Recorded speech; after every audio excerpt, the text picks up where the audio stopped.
What's up, YouTube? Oh, fuck. I screwed it up right out the gate. I was supposed to say, what's up, Biker Bar? That's going to be the new start. So here we are after 2 weeks of hiatus. Check out this lighting.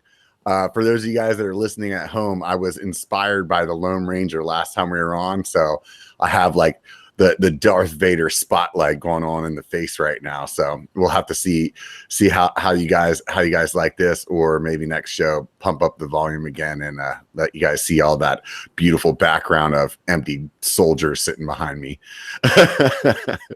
So just to get things started, it's been 2 weeks. Appreciate you guys understanding. I had to do some travel for work and also had to go, or not had to, but went to Sedona for the mountain bike festival, which was awesome. I'm sure we'll talk about that today.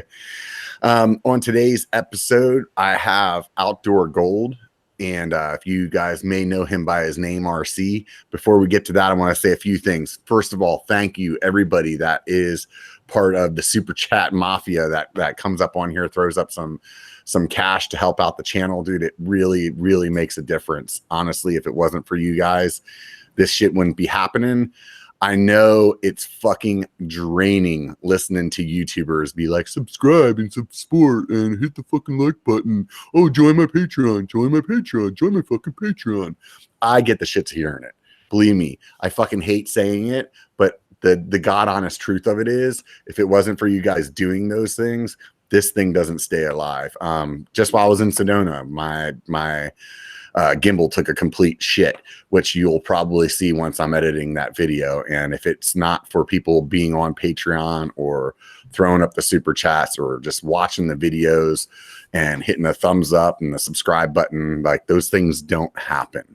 I took all the ads off of my videos a while ago because I really wanted to see the support from you guys.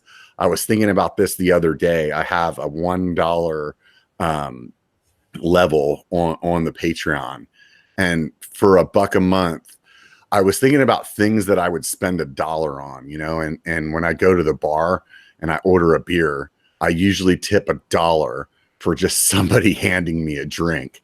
So you guys are getting hours, hopefully, of enjoyment out of this show. So if you guys could tip me $1 a month, that would be sick. Swing by patreon.biker.com and go ahead and sign up for that. And I also have coupons on there from some of the vendors that I talked to on the show. They extend some extra cash your way, so, or some extra savings your way. So if you get on there just for the $1 a month, you can be part of that. If you want to level up, get to be part of the happy hour crew for $5 a month, you get a sticker pack. And I'm trying to put out some extra content that's based around these interviews. So what I do is at the end of the interview, usually ask a question, have a couple of minutes of just something that's exclusive for the people on Patreon. So go ahead and head on over there to check that out. Outside of that, definitely go to my Facebook or my Instagram, check those out at Biker B1. If you're watching, I got this badass Biker Bar shirt on. You can pick one up over at shop.biker.com. That's definitely a way to go ahead and pick up some swag. I don't sell stickers on there anymore. So if you want stickers for the channel, once again, just join that happy hour crew on Patreon. I send them out right away. So if you think those stickers are worth $5, then join for a month and freaking dump it. You know, if you think they're worth more than that, then hang out and just keep contributing to the channel that way. Let's see what else we got going on here. So let's go ahead and get started. Like I said, we have RC from Outdoor Gold. If you guys aren't familiar with him, he has another YouTube channel. RC, I'll let you go ahead and explain what is the Outdoor Gold and what you got going on over there. What's up, YouTube? This is RC, and this is the Hiker channel, C1. And today we're hanging out on the Biker channel because we want to be one. Rob, I'm so happy that you have me here, and what a great form of media that you've brought to YouTube in this. And I'm really stoked on the Biker Bar. I'm not gonna lie, but go ahead. So you just went ahead and started out with my intro. I noticed you and Shane just tearing it up in Sedona with the what's up YouTube all over the place. You know, I think you started that because if you've seen Shane's video, like Shane kind of like rolls up right past you and he says, "What's up, YouTube?" And then you give that like classic Biker, what's up YouTube, back at him right on camera. I'm just like, oh, that is just standard. That is just standard. But but yeah, I was disappointed I didn't get to see you in Sedona, Rob. Oh, that's funny that you mentioned that, because I mean, since we're talking about biting things off of other people's channels, we did come up with a little name for you while we were in Sedona. I think we started branding you as the Tampax Sampler. You know, that's the price that you have to pay when you just don't get to hang out with Rob and Moonlight Leatherfoot and Steve Y. And I was incredibly disappointed, but you know, I gave you one of those really lonely voicemail calls. Robert, I'm so lonely and I want to hang out with you guys, but we didn't get the chance. So the funny thing is that Steve Y and Moonlight Leatherfoot and John were actually right over by where your hotel was. Somehow they made their way over there that night. I actually, I hate to say it, freaking, I tucked my Tampax sampler in between my legs and freaking went to sleep because I knew I had a 12-hour drive. Yeah. Those three fucks that I was with definitely weren't coming home without a huge hangover. So I figured one of us needed to be responsible. You know, when I was going to come on, and then the second nickname that you gave me was Unleaded, because everybody on the Biker channel knows that I am the Diesel. Oh, yeah, that's right. I am the machine. I forgot. We were just tearing into you something fierce, man. Basically, what happened for you guys that are listening, RC down to the last minute didn't know if he was coming to Sedona, and then whenever he did, I think it was like you got up at like 3 o'clock in the morning or something like that. Drove through the night. Yeah, got in at 3 a.m. something like that. No sleep. So basically, the first night that he's there, he's been there like no sleep or whatever, and we were trying our best to convince him into coming and drinking all the beers with us. And him and Shane weren't going for it. I even asked Shane, so if I call you pussy, will that make a difference? And he was like, no. I was gonna sit there, and if I did in fact meet you guys, this is what my look would be like for about like that long out of the whole thing. That's about the look. I was pretty dead. It's not the longest. It's not near as like long of a drive as what you guys had to deal with. So the look he gave was like the classic deer in the headlights look, like either that or what a pothead looks like after the day after it was legal in Colorado, you know, just freaking gazed out to the stars, right? But and that's it. So okay, I got you all screwed up, Robert. Let me give a channel intro real quick. Yeah, go for it, brother. Yeah, so I'm RC and I run the Outdoor Gold channel. And the reason it's called the Outdoor Gold channel is because I kind of derived the gold name from like that's internet gold or that's radio gold or all this other stuff. And why I don't really live up to the billing, I kind of at least deliver the outdoor part. Of, I might not deliver the gold, but I deliver the outdoor gold part. But yeah, so my channel is mostly all mountain biking content, reviews, ride POV, vlogs, live streams with biker in them, some of that stuff that the people like. But like I think in the summertime when things get kind of like the environment changes a little bit differently, I'll probably do some other fishing videos. I'm a big time fly fisherman, mountain climber, lots of Colorado activities and stuff. So when I made the channel, the design was not for it to all be mountain biking, but you know, going forward, it probably will be 99% or 95% mountain biking. Right on. So I mean, you went ahead and just started answering my questions before I even asked them. That's awesome. Too bad right there. It's going to be one of those interviews. How about you just go ahead and run this shit, and I'll sit back here and just keep drinking my beer. They didn't kick me out of the club. It's just like you got to put Outdoor Gold on mute. Hey,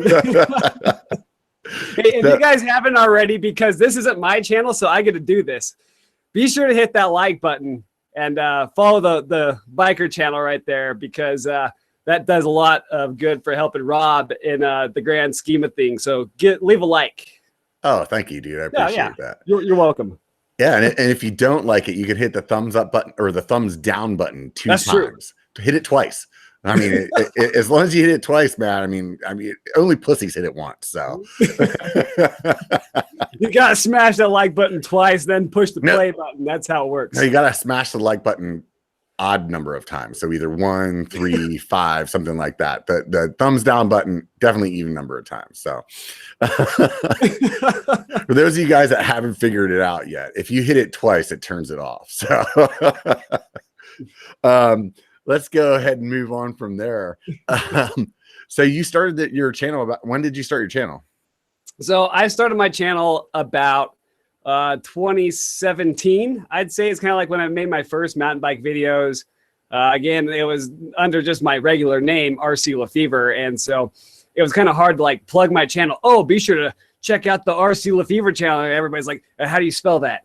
Well, RC. So we get that past the first part. And then the second part gets a little complicated. So I really got into it in late 2017, kind of towards the fall, and decided to commit to making more videos. But it was just kind of like, it's always one of those things where you make one video and you're like, oh yeah, this is good. And you make another video and you're always like trying to get better. You're always trying to make better videos. And then you go back and you look back at all your old videos and you're like, oh, that is just trash in today's day and age. You know, it's just trash. So I met up with those of you guys that aren't Patreon people. BKXE had a Patreon meetup with him and Single Track Sampler here, kind of local to me, over the weekend. And I went over there. And so one of the guys that I had met there was like, oh man, I really love your channel. I started watching it because of one of the other BKER Bar episodes. I think it was Tasco. He said he was trying to learn more about Tasco. And so he's like, oh, dude, and I started watching this, like, great. And he's like, and then I was like, man, I got to watch this from the beginning. And I was like, I wish I could have seen the look on my face, because I was like, dude, you don't want to see this first one. Those are bad. But apparently, I mean, it must have been something, because I mean, I got my very first subscriber, which I saw on here, MTB Savant. That was my first subscriber. MTB Savant? Yeah, wow. It was first subscriber that wasn't my friend. So I really, and I've told this story before, but I was like, I really thought the guy was like full of shit. Like, I thought he was just like liking my channel and like leaving comments because he was a troll. Like he's like, oh, I really like your video. I was like, this dude's full of it, man. Like, so it's kind of funny. So that it ended up being Savant. So if you guys don't know who MTV Savant is, go ahead and check out his channel. He's also another MTV content creator. Yeah, he makes some really good videos. Yeah, definitely. Like really. His production quality is high, and he just does it for fun. So he's definitely he's not going to tell you to join his Patreon or hit the thumbs up button or the thumbs down button 2 times. He's not that kind of guy. Maybe he is. I don't remember, actually. I'm watching any of his videos in a while.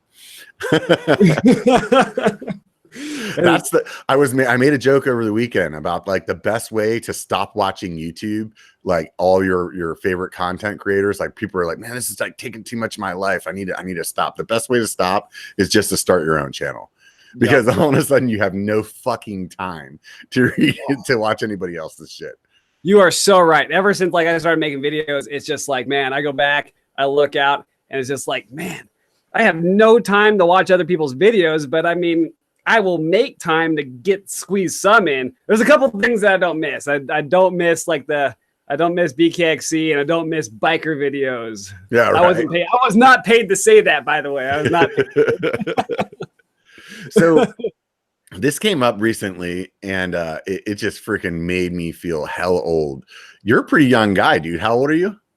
I'm 28. So let me just do a little foreshadowing for all the rest of the old fucks that are listening to this channel. So 28 doesn't sound like, oh, you're like, oh yeah, okay, he's a fucking man, no problem. What year were you born, brother? That would be 1990. Yeah, that's fucking awesome. So like, I was like trying to sell dime bags for extra money and freaking, you know, drinking St. Ides 40s while this guy's coming out of his mom's pee hole. I'm like, really, dude? Seriously, 1990? Wow. 1990. And then here's the other thing. And I didn't really realize this until like the last couple group rides I've done with other mountain bikers. I did this like big old Monarch Crest shindig with the Crashing Dad, Trail Features, Mr. Tonka, No Front Brakes, Jason Bikes, JF Rides. And I'm sitting there and I'm riding along, and I think Mr. Tonka was making a RC, you're pretty young joke. I'm like looking around, I'm like, well, I don't feel young, you know? And then I'm like, well, who's the next oldest or the next youngest next to me? And it was actually Shane at third in his mid or low 30s. So I was like, dang, I am the youngest here. And then you got Mr. Tonka, like 46. James, he's 39, 40. And I was like, man. James is just turning 40. Man, he makes me feel younger now because he looks like he's like 70, man. He's had a rough life, man. I hope James is listening because I just love fucking with that guy, dude. Oh, James is good to mess with, and he messes with you back. He's got that guy. You should have seen him when he came down here for biker camp last year. When he was leaving after 3 days of hanging out with me and my derelict friends, like his flight got delayed by a few hours. I was like, dude, you can stay at the house. He's like, no, I'm going to the airport. I'll be fine over there. I'm out. I had to give him crap about it. He said that he said that he had a legitimate reason. Yeah. He gave me the full reason. I just can't remember it. I'll just take yours. I'll accept yours as it doesn't matter what his reason was. I'm gonna just call bullshit. JF rides. Right. Good stuff right there. Yeah, another MTV content creator. If you guys aren't familiar with him, check him out as well. JF Rides. He's out of Denver, right? Yep, and he's out of Denver. And JF Rides is actually the catalyst that I used to actually meet the biker. Yeah, it's kind of funny that here we are almost a year from when we met each other. I'll go ahead and let you go ahead and tell that story. And like most of that story could be found on your channel and on the Brewer Trail video, which is quite remarkable. It's still one of my favorite videos of this day of yours. But long story short is myself, Wait James. A minute. So it's your favorite video of mine because you're. That's one of my favorite videos. I don't know. Legend of Moonlight Leatherfoot's probably my favorite. That is a good one. That is a good one. Now they don't come close to the live streams because there's some epic live streams mixed in. Fortunately, the epic ones have been deleted. They're etched into my mind now. You can't delete that stuff. That's a thing that I started doing actually with the Patreon since I stopped making so many POV videos from just kind of whatever's going on in my life right now. I decided to start doing monthly live streams that are just Patreon only. So there's yet another reason to join Patreon. Get into those epic live streams. I planned on not deleting them, but I think the very first one that I was recording, was that the one? No, that wasn't the one where my daughter gave her phone number. That wasn't a very wise decision. That was like some stellar parenting on my part. I was like, yeah, let's do this. So anyways, let's get back to talking about you. This is supposed to be about you. All right. Okay. So, we got meeting you with JF Rides. Yeah. So was that your first time being at Sedona that time? That was actually my first run at Sedona. That was actually my first time there as well. And it's just like, I couldn't believe how chunky technical it was. I mean, we have a lot of technical trails here in Western Colorado, Grand Junction, but there's something about Sedona. It's like you get 1, 2, 3 punches on some features and stuff, and you got to ride them out once you're in. And that Brewer Trail, I mean, you kind of start riding oh, this is a big old staircase, or oh, there's some exposure over here. But I ended up meeting the biker. I'm going to call him the biker. He's the biker, but I was rolling down and I saw this lady kind of on the right side of the trail, said hi, kept on riding. That kind of plays a part in the second half of the story later. And I'm leading in front of James and Kyle, and I keep going down, and then boom, there he is. There's Rob right in the middle of the trail. So I know who Rob is. Rob doesn't know who I am. And I'm sitting there kind of chatting him up a little bit, and I see James. James really wanted to meet Robert. He really wanted to meet Robert. And so he's coming down. And the second that James comes, gets there, I'm like, Robert or James, this is biker. And it was just the two immediately meshed right off the bat. It was it was destiny. It was destiny. But what happened next was, swap stickers. James gave Robert a really small sticker. And, he had a bunch of them. We got down to the bottom and it was part of the Jeff Lenoski group ride. And so James goes up to Jeff Lenoski and he breaks out the big 3-inch JF Ride sticker and hands it to Jeff. And so Robert sees this and then just starts roasting James over the coals. No, you give the pro rider the big sticker and you give me, the small little YouTuber, the small sticker. And I just, that was remarkable. I'll never forget that. my stellar ability to make somebody feel like shit for doing something nice. I'm glad that's the way you remember me, man. Yeah, that's how we remember you. I mean, that's just that was the introduction between you and James, and I don't think I've ever seen James just forced to capitulate to give you the the bigger sticker. So you got 2 JF Ride stickers out of the deal. I did. I think one of them's on the TV here right in front of me. I don't remember. No, that was my first time to Sedona as well. For anybody that has considered going to Sedona, do it. Like, seriously, this year the weather wasn't great. I'm going to roll the dice and say the weather is going to be good for a while now because we got like a good rainy one out of the way.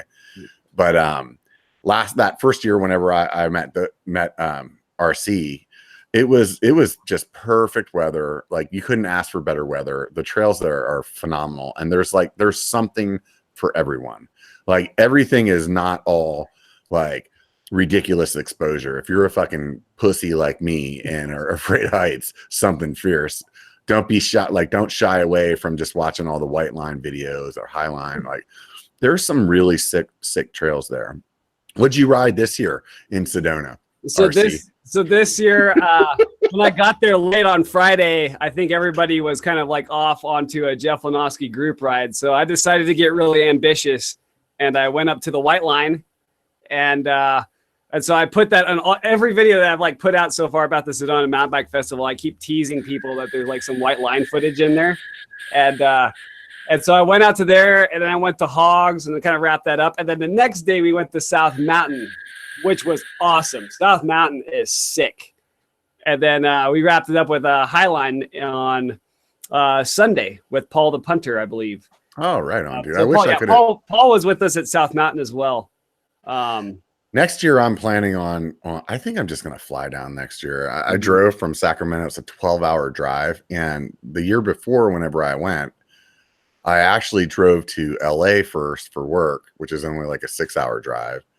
Then I drove from there to Phoenix, which kind of broke up, and then hung out with some buddies I was in the military with. And then I drove to Sedona. So like getting there didn't really feel that bad. And the way back, I got like the worst case of food poisoning ever. Oh. So I pretty much just like slept and listened to a podcast while the lady drove home. So like my first year like driving, I was like, oh, it wasn't that bad, you know, like that's pretty good. But this year it was like 2 straight solid 12-hour drives. And that's an ambitious drive, man, especially when all your buddies may or may not be drinking a 30-pack of Coors in the back.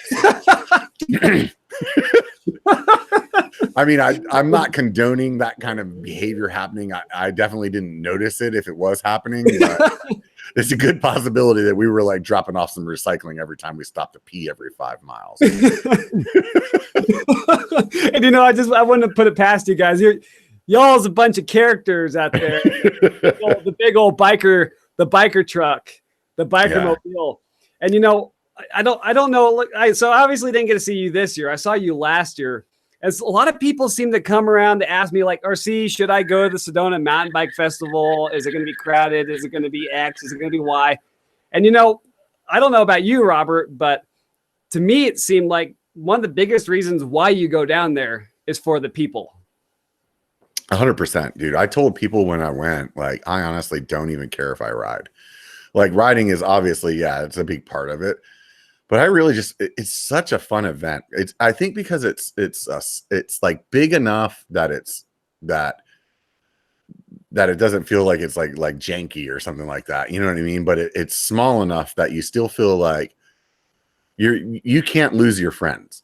You know what I mean? Like if somebody goes to get a beer and they can't find you anymore, or they go to the bathroom or something like that, it's like you'll bump back into each other within like 15 minutes. You know what I mean? And yep.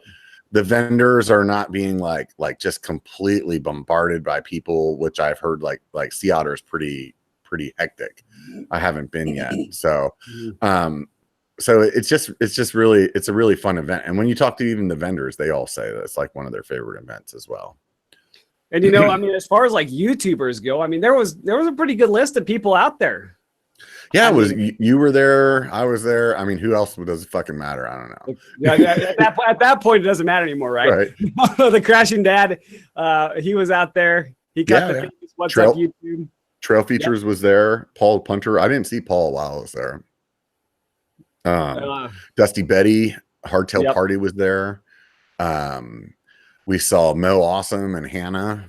That was fun. I like live stream bombed them on their they were doing a live stream at a Starbucks parking lot, and we rolled up. apparently all of us big fuckers can't fit in their vans, so we just said hello and skipped out. But no, it was fun. War Within was there. Yeah, there was War Within. Yep. Wasn't it AC Trails, AZ Trails, or something AZ like that? Dirt Life. Yeah. So this is, and Seth's Bike Hacks was there too. Oh yeah, that's right. I did see that guy. Yeah, it's kind of hard to remember, like when YouTubers get like massive out there. You're like, oh yeah, that's right. Seth's Bike Hacks was there. I kind of had a funny story between Arizona Dirt Life and Seth. Oh, let's hear it. So I got a good Seth story too. So let's hear yours first. We go. I got two like memorable stories from the Sedona Mountain Bike Festival, right. And the first one is kind of like go ahead. Sorry, somebody just said Jeff Lanowski was there. Hans Ray. Oh, Jeff Lanowski is pretty cool. I met him before. Yeah, super cool dude. So I'm sorry, I'm fucking up your story, dude. Me and my ADD. It's okay. I mean, this we got time, but all right. So I got to ride with Arizona Dirt Life on the National Trail in South Mountain on that Saturday, and it just rained cats and dogs in Sedona, and South Mountain was really high on my priority, so I wanted to get out there. I wanted to meet Henry with War Within. He's got a really cool channel. You can check that out too. But so was that your first time to South Mountain? First time. Okay, I'd actually grown up in Wickenburg, Arizona back in the 90s. And it was just kind of like, I mean, mountain biking was always kind of like in the air, but like not in Wickenburg. But everybody knew that there was mountain biking in Phoenix. But long story short is Ken went in front of Shane, so the crashing dad, and we're just shredding South Mountain, and Ken just eats it. I mean, he had a big old whip on the upper waterfall. So he goes down there. I think he went down one more other spot. So I was giving Ken crap. Ken's a cool guy. Be sure to check out Arizona Dirt Life. But the next day he sends me a message. He was like, I'm hanging out at the Diamondback tent. And so I go to the Diamondback tent. Of course, Seth's Bike Hacks is there, and Eric Porter and company, and they're going to go out for a group ride. So I'd met Seth before in Fruta. And so I was like, oh, I'm Outdoor Gold, whatever. I actually very rarely tell anybody I'm Outdoor Gold, but I'm RC, yada, yada, yada. And if you're following behind this guy pointing at Ken, you got to watch out. He crashes all the time. So they go off for their group ride, and I come back and Seth's just looking at me. He's like, that guy that you told me that crashes all the time? Well, he crashed right in front of me again. And he's just like, he couldn't believe it. I'm like, I'm a very good prognosticator. It's just total. I mean, it's just the terrain out there is violent. You got to keep your head up. You got to know what's going on. You got to kind of pre-plan and not let the carriage get in front of the horse. And it's just good times when somebody goes down and we all laugh about it and they get up and they're not hurt. So yeah, definitely. Yep. Definitely. That is a key factor to having a good time. No injuries. I agree with you though. I mean, the way that the train is there, like I remember telling myself, look up. And I do that. I know I do that. I don't know if you guys do that when you're riding. Like sometimes there's certain things that you say out loud to yourself. And for me, that's one of those things that I tell myself when I realize that I'm not doing it. When I'm like focusing too much on the tech right in front of me, I'll always say it out loud. Like, look up, Rob, because it's one of those things where if you're not paying attention to what's coming and just paying attention to what's in front of you, it's a recipe for disaster. And it really is. And falling on the rocks are pretty hard when you fall on the ground there, It's a lot of rock. It's a lot of slick rock. Right. And so you got to keep your head on your shoulders. So those of you guys that follow my Instagram or my Facebook, you've seen this picture already. And if you haven't, go check it out at B1KER. So I took a picture with Seth and it makes me look like a fucking ogre. Like you would think that it was taken from an angle that makes me look taller, but I think I was actually standing farther away from the camera than he was, and it's just ridiculous. Like I made a joke about it at the time that I said it, and then like in my typical fashion, like I always question, like, was that not funny after the fact? I was like, was that actually a pretty dick move? Like you were making fun of how short he was. I was like, and I just like I didn't realize that he was that short until I saw the picture myself. I was like, holy shit, I'm like towering over him. It's ridiculous. I don't know. So that was my Seth Bike Hack story. I did have another one to tell too. Somebody mentioned that Richie Rude was there. He was hanging out. I got a Richie Rude story. So he was hanging out with the guys from KER. I did a biker bar with them as well. If you guys haven't listened to it, check it out. It's pretty interesting about their product. So I'm talking to Richie Rude, and he's kind of a quiet guy. He's not like he's definitely not like me, where he's like boisterous and has lots of things to say. And I was talking to him about being on the biker bar, and then I had made some comment about him being a racer and whatever. And he's like, yeah, he's all modest and stuff. Well, you're pretty fast, huh? And he's like, yeah, I guess so. I was like, well, so you want to race, dude? So I challenged him to racing, and he just laughed at me. And I was like, dude, come on, man. Seriously. I mean, I got fucking gravity on my side, brother. It was funny too. Crushing Dad saying right now he had no idea who Richie Rude was. And same thing with Moonlight Leatherfoot. We walked away, and he's like, who was that dude? I was like, like the best fucking mountain biker in the world right now. And I'm just telling him that he's a chump. I'm going to beat him. And, so hopefully he comes onto the biker bar, and then we can have some conversation to redeem himself. So he can redeem himself. Right. So my best story of all of Sedona is my Richie Rude story. Oh, let's hear it. Okay, so Friday I go to White Lion, I ride hogs, and then later on I meet up with Shane in Oak Creek Village. And so Shane's like, hey, you want to get some Thai food? I'm like, I love Thai food. I'm like, curry's my jam, So we walk into the restaurant, we go in the door. There's one table left, and it's like right at the door, and it's two chairs sitting side by side. So Shane looks at me, he's like, you good? I'm like, I'm starving, I don't care. We'll sit right next to each other. It doesn't matter. So we sit down, and literally the next table to us is the KER guys. So we got all the KER guys and Richie Rude. I'm looking over there, I'm like, oh, is that Richie Rude? I'm like, that's Richie Rude. I'm not gonna go over there and fanboy. So I was like, I'm thinking about changing my channel name to Fanboy MTB, but no, it's not gonna happen. So I'm looking there, I'm like, I bet people just been messing with this guy all day, pictures, X, Y, Z, and it's just like, you know what? I'm just gonna leave him alone, let him finish his meal. And he could just kind of just continue on with his life, So I'm sitting there, and I look at Shane because we're real close, and it's just like, I'm not gonna yell, oh, that's Richie Rude. So I send Shane a text message, and it's like, Richie Rude is on the table left us. And then Shane's like, who's Richie Rude? I go, super out loud. Yeah. And like right when everybody in the whole restaurant was quiet. Who the fuck is Richie Rude? So I'm sitting there like, Shane, I'm going to leave him alone. I'm not going to fanboy. And so then this guy comes from the back of the bar. He comes in, and he's like a subscriber of mine or Shane's or whatever. Cool guy. I don't remember what his name was, but he looks right at Shane. He goes, are you the crashing dad? Just screaming, are you the crashing dad? Shane's like, yeah, I'm the crashing dad. He looks at me, are you outdoor guy? And I'm like, yeah, I'm outdoor guy. And so he's just going, oh, I love your videos. He's mostly talking to Shane. And this has the KER guys' attention, Right. This has their attention. So we're chatting back and forth. He kind of pulls up this chair, and he sets it down kind of like backwards, like the back of the chair in front of his arms, his chest, whatever. He sits down, and he goes, did you know the guy in the other table there, the KER table, is Richie Rude? He's pointing over there, and I'm like, oh man, I was not trying to bother him, and it's just like, he's the best racer in the world. And they're looking at him, we're all looking at him. He's like, and then he goes, and these guys are YouTubers. He points at me and Shane. Shane's waving, hi. And so he leaves. It's just well, so much for bothering these guys. So we all got to shake hands. But Shane's been giving me crap. He's like, are you outdoor guy? I had something like that happen to me when I was in Texas last week I was riding with no front brakes. And your channel's like mine, and you have a good following, but I would imagine the majority of it is local to where you're at, right? Yep. So when I ride around here, people fucking recognize me everywhere. I actually even got recognized on the airplane on the way home from Texas, heading back to SAC, which I thought was pretty cool. So if you're one of the subscribers that bumped into me in an airplane, what's up, dude?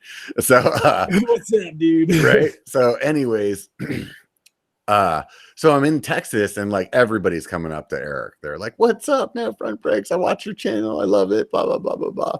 And same thing. Some dude's like, oh yeah. And I watch your channel too. You're like that, like fat guy or something, or be something, the B channel. I'm like, yeah, that's me. Outdoor guy. Right? Yeah, exactly. That's what I'm going to be from now on. Freaking, yep, that's me. I'm the Tampax sampler.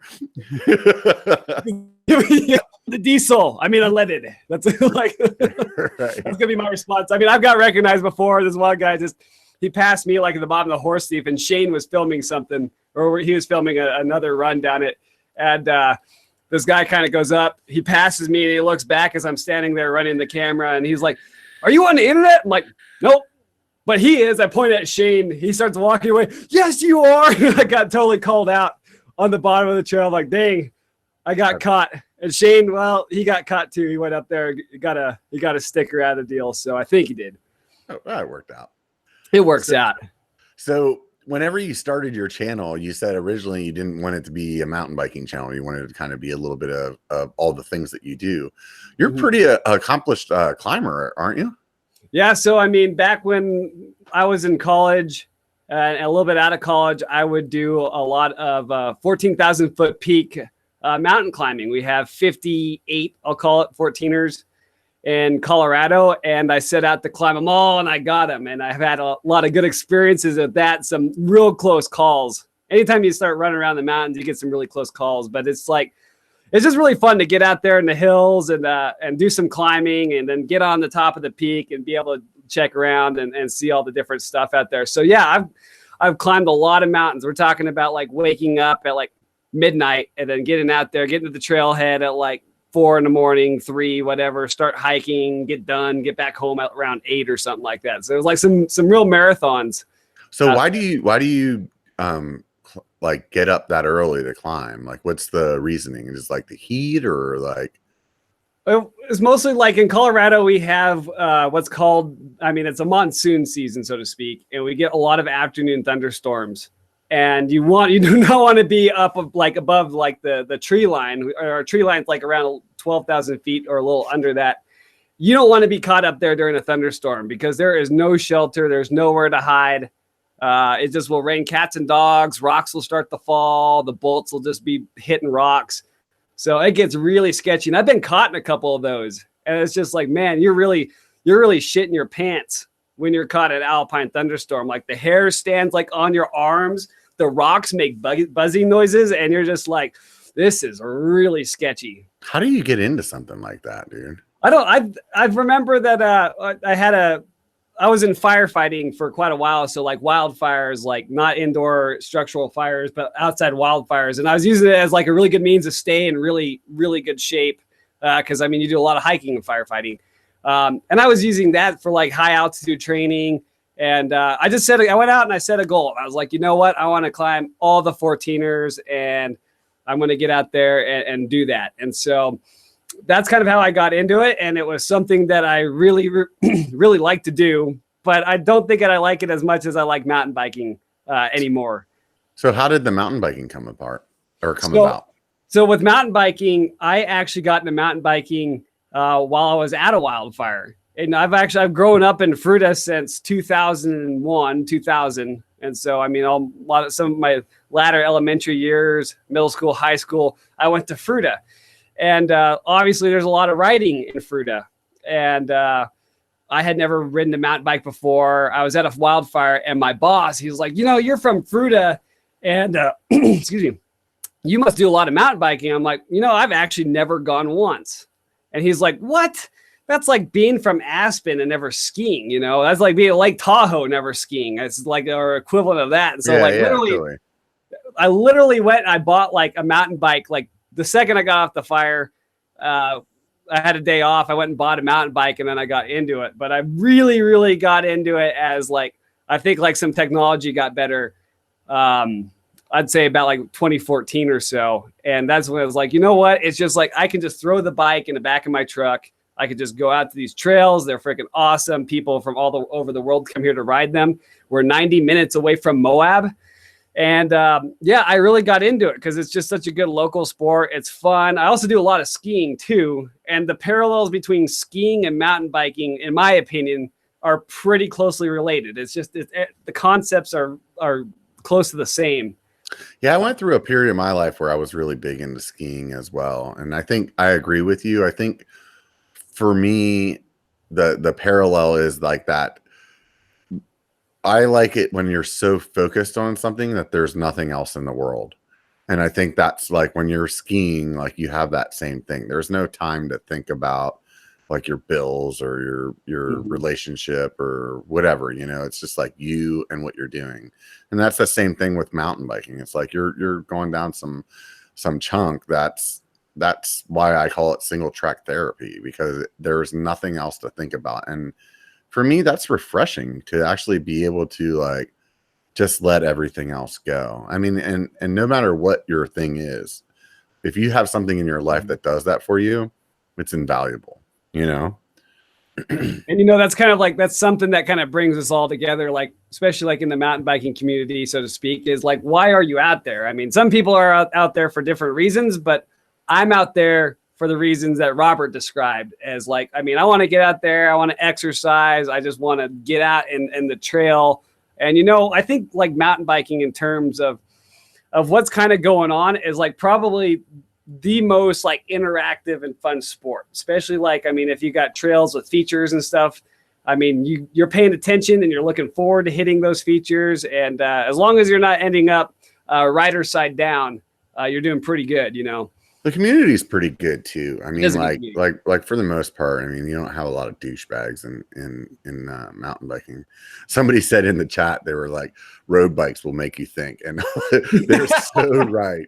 Because anytime you're on a road bike, it's like running. It's like you just get into this like monotonous zone. And the only thing you can do is like grovel on what's going on in your life. That's why I don't understand how people like dig it, Yep. And, I mean, I've always gone through, I mean, I'm like the jack of all trades, master of none. And it's just like, I don't have like a complete mastery of mountain biking. And honestly, I never will. And you can say the same thing about mountain climbing. I mean, there's some really sketchy mountains and I mean, technical things that I don't want to touch. They're really dangerous. Skiing is the same way. And fly fishing. Now, the real key, in my opinion, with fly fishing is combining e-bikes with fly fishing. That's you're trying to get controversial. Oh yeah, up here. Yeah, I heard this is the biker bar. This is just throw it all out. It's like fucking Oprah for mountain bikes. Yeah, Jerry Springer or something like that. So when you said you went out and bought a bike, what was that first bike that you got? So it was a Cannondale Z21 or 21Z, something like that. And I was like super cross country. It was kind of like, I didn't really know what I was doing. I think a lot of people, when they go out to buy mountain bikes, they don't know what they want because you don't have the experience, And so it was a cross country bike and it was okay. It was like 3x10 speed. And it was okay to start with. But, as I started kind of going along, it's like, you know what? I need something a little more aggressive. So I got like a Cannondale trigger. And it just kind of kept progressing from there. You learn so just by riding. And then after you keep breaking stuff, you keep learning more about the sport and you keep learning more about your bikes and then what you want. And like the other things like through axle just came out instead of quick release skewers. That was huge. And kind of more advanced suspension designs had been coming out as well. So yeah, it's really tough whenever you first start riding to actually know what it is that's like uncomfortable for you. Like you can't articulate it, and it's really hard to remember that as somebody that's been riding for a while. Yep. Like for me, like I can sit on a bike, yep, stem's too long, nope, seat's not back far enough, up, and it needs to be up a little bit higher, you know what I mean? And it's like it instantly. Yep. And I think that's one of those things that's really frustrating for people when they first start, because you don't really know why you're not comfortable, so you're trying to figure that out, and the only way to figure it out is basically throw fucking money at it. Yeah. You know what I mean? You are not, that is 100% like spot on right there. I mean, I don't know how much money like I've thrown like at mountain bikes, like when I first started, and now I have enough knowledge. I know where I need to be. Right. Where you're like, like for me, it's like, I need a really wide saddle, because that's how my sit bones are. You know what I mean? So it's like a lot of times whenever you get on like a demo bike, one of the things that I'm always bitching about on the demo bikes is usually the saddle, because they don't put a saddle like that on for most people. They want to put on what's like going to like be right for most people, So like, I don't know. It's just certain things like that, it's where, that stuff's not cheap though. No, you know are what right. I mean? So like you've probably already extended yourself a bit to go out and buy the bike, usually, right? On your first bike. So then to be like, oh, I need another seat. And then you go to look at like the seat that you think that you want. And it's like, oh, that's $100. Like, Jesus, like that's a lot of money. And then here's like the one that really bit me in the ass was dropper posts. Oh, yeah. Like the first dropper posts that came out were all 125 millimeters. And then they came out with 150 millimeters. And it's just like the second that I switched from a 125 millimeter dropper post to a 150, that was like huge. And then they came out with 170s. And it's like, I needed a 170 like the day that they came out, Yeah, I moved from 150 to 170 recently. Thanks a lot to PNW Components for sending me that. It's been solid. Actually, I have 2 of their droppers. Both of them have been solid. And super happy with them. And I thought like, man, once I get that 170, this is like the story of every fucking upgrade that you ever get, right? You're like, once I get this, it's going to be the best ever. I'm never going to win anything again. Yep. And honestly, with that 170, I swear to God, just recently on one of my rides, I was like, why is this thing not going down any further? Like what the hell, man? Like I joke a lot with people. I always say, man, I want to be able to push a button and like, and this may be like too old for you, but look it up on YouTube. There used to be this cartoon called Inspector Gadget, and he had like all these things that came out of his hat, like fucking helicopters and shit. And like, I want to push a button and my seat like, and it folds up and just goes right into the seat tube. Like it's gone. Like, totally disappears. Get that seat out of there. Yeah. Yeah. So honestly, like as it is right now with the Chameleon, I can't get a longer seat tube. Like I'm at a 170, and the way there's a bend in the seat post seat tube. What is that? The seat tube? Is that what you call it? Yeah. We'll go with seat tube. We'll go with seat tube. So like there's a little bend in that, so it can't go like to have a dropper that's that long. The actual length of the dropper itself, like the containing part of it, is pretty long. So I'm maxed out at 170 there. But on the Bronson, I got some room in the Bronson. I can see a 170 P&W in your future, Robert. No, I got a 170 on there now. I want a fucking 200, dude. Whoa. I want to get as damn close as I can possibly get to that thing freaking just disappearing. I think the other end of it is like I ride a smaller frame than I should for my height, because I like the way that's a little more like flicky and maneuverable. Mm-hmm. And because of that, that plays into why my dropper is not dropping enough as well. Like I want it to be lower, but because maybe the height of where the frame is, like if I had an extra large frame instead of a large, it'd be up a little bit higher and it'd probably be slammed. You see what I'm saying? Yeah. And then you're 6'2", 6'3"? 6'2", 6'3" with boots though. Yeah. After a day on the moon, you're 6'3". Yeah. Right? I always say 6'3" with boots because whenever I met my lady on a online dating site, and I actually like when you're tall, you don't really like fixate on how tall you are. So like I actually forgot how tall I was. So like on my profile, my dating profile, I said I was 6'3" because that's what I thought I was. And so like whenever she like because my lady's tall too. You've met the biker lady, and she's like, according to her, 5'11" and a half. So like, apparently when you're tall and a basketball player, then every inch counts or whatever. But so I always joked with her then whenever she like busted me out, she's like, "You're not 6'3". I was like, quick response was like, "I'm 6'3" in boots." 6'3" on a really good day, 6'3" in boots, logger boots. Shut the fuck up, man. Like it's like lying about being 21 when you're 40. It doesn't fucking matter, man. Like it's just like, oh, I'm all pissed off. You're 6'2". I thought you were 6'3", Right. I knew she was like, that's it. I was actually only into 6'3" guys. You're done. So. Yeah.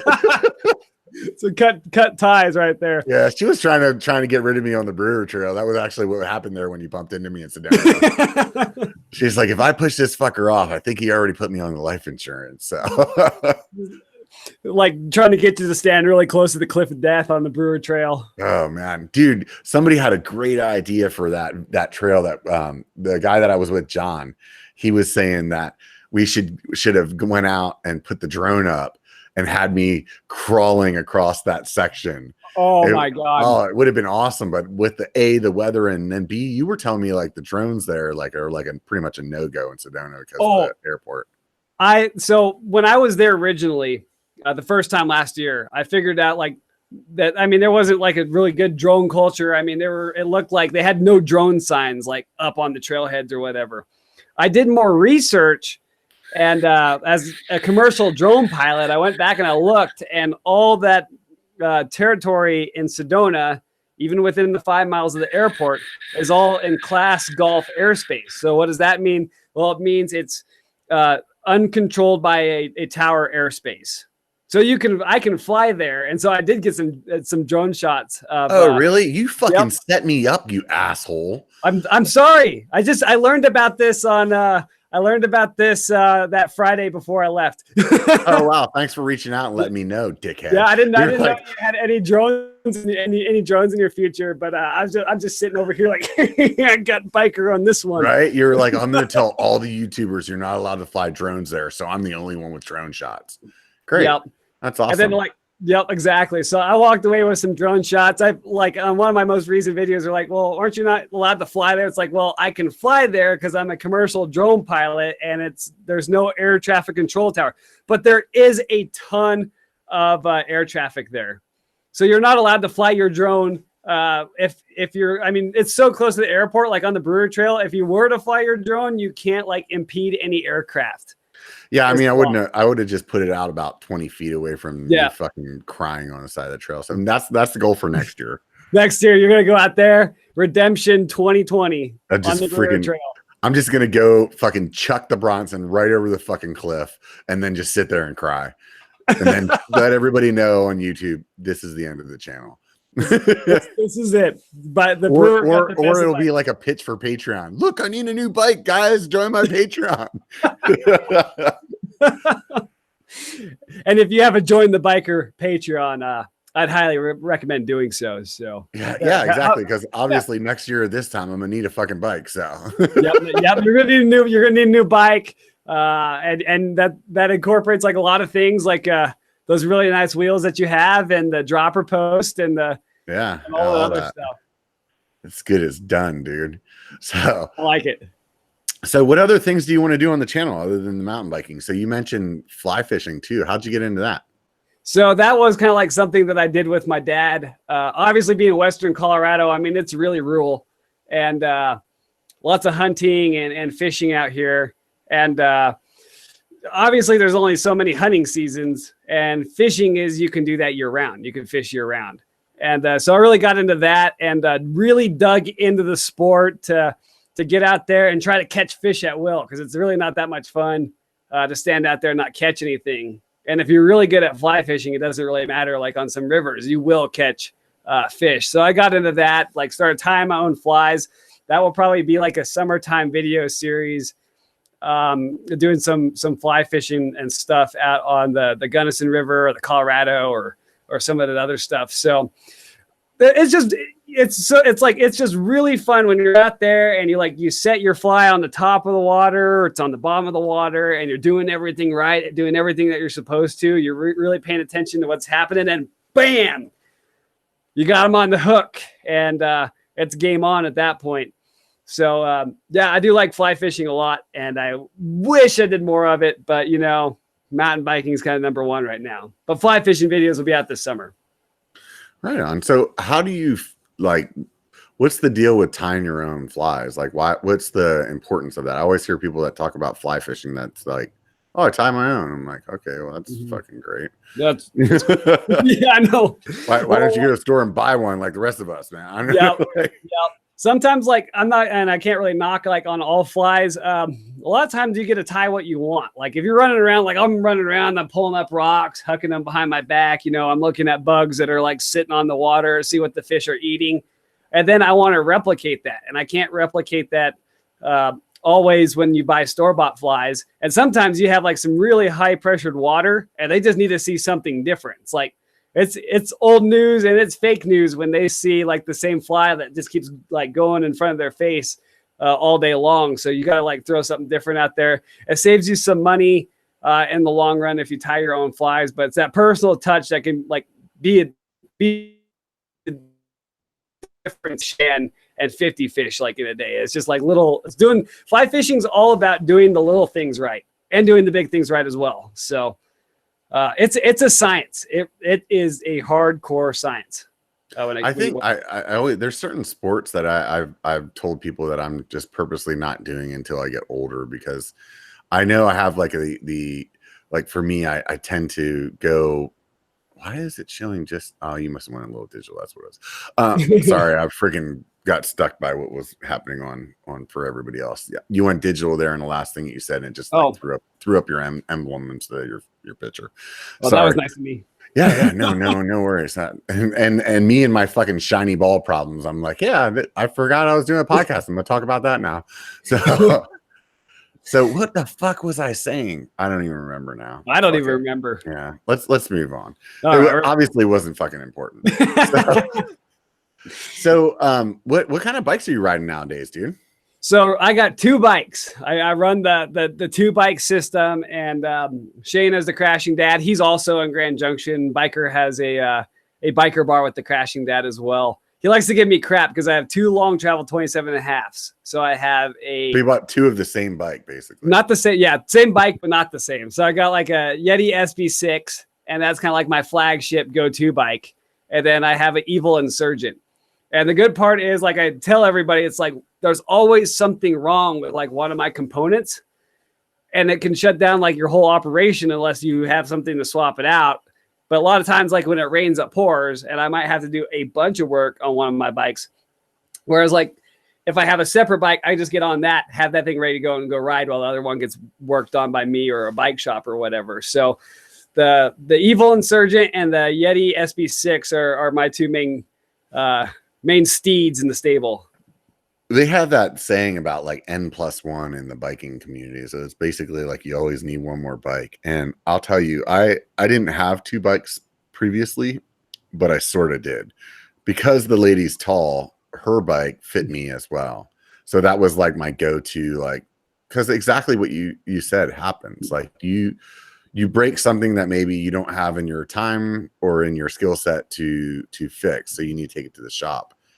And that stuff just takes time sometimes, you know. It's like you drop it off. Like I wish they had like a more efficient way of going about it. That's why I like using the VeloFix guy, because he'll come over and fix it that day. Whereas like at the shop, it's like you take it in there and they're like holding on to it for 6 days until they work on it the 7th day.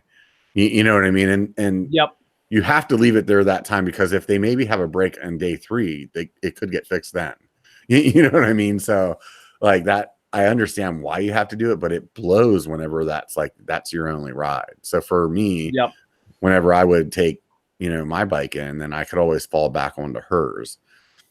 And then I sold her bike because I sold my old Prophet too. And I was going to buy her a new one. And then the truck just took a shit, man. Oh. Like when you take it to the dealer and they're just like, oh yeah, here, give us all your monies.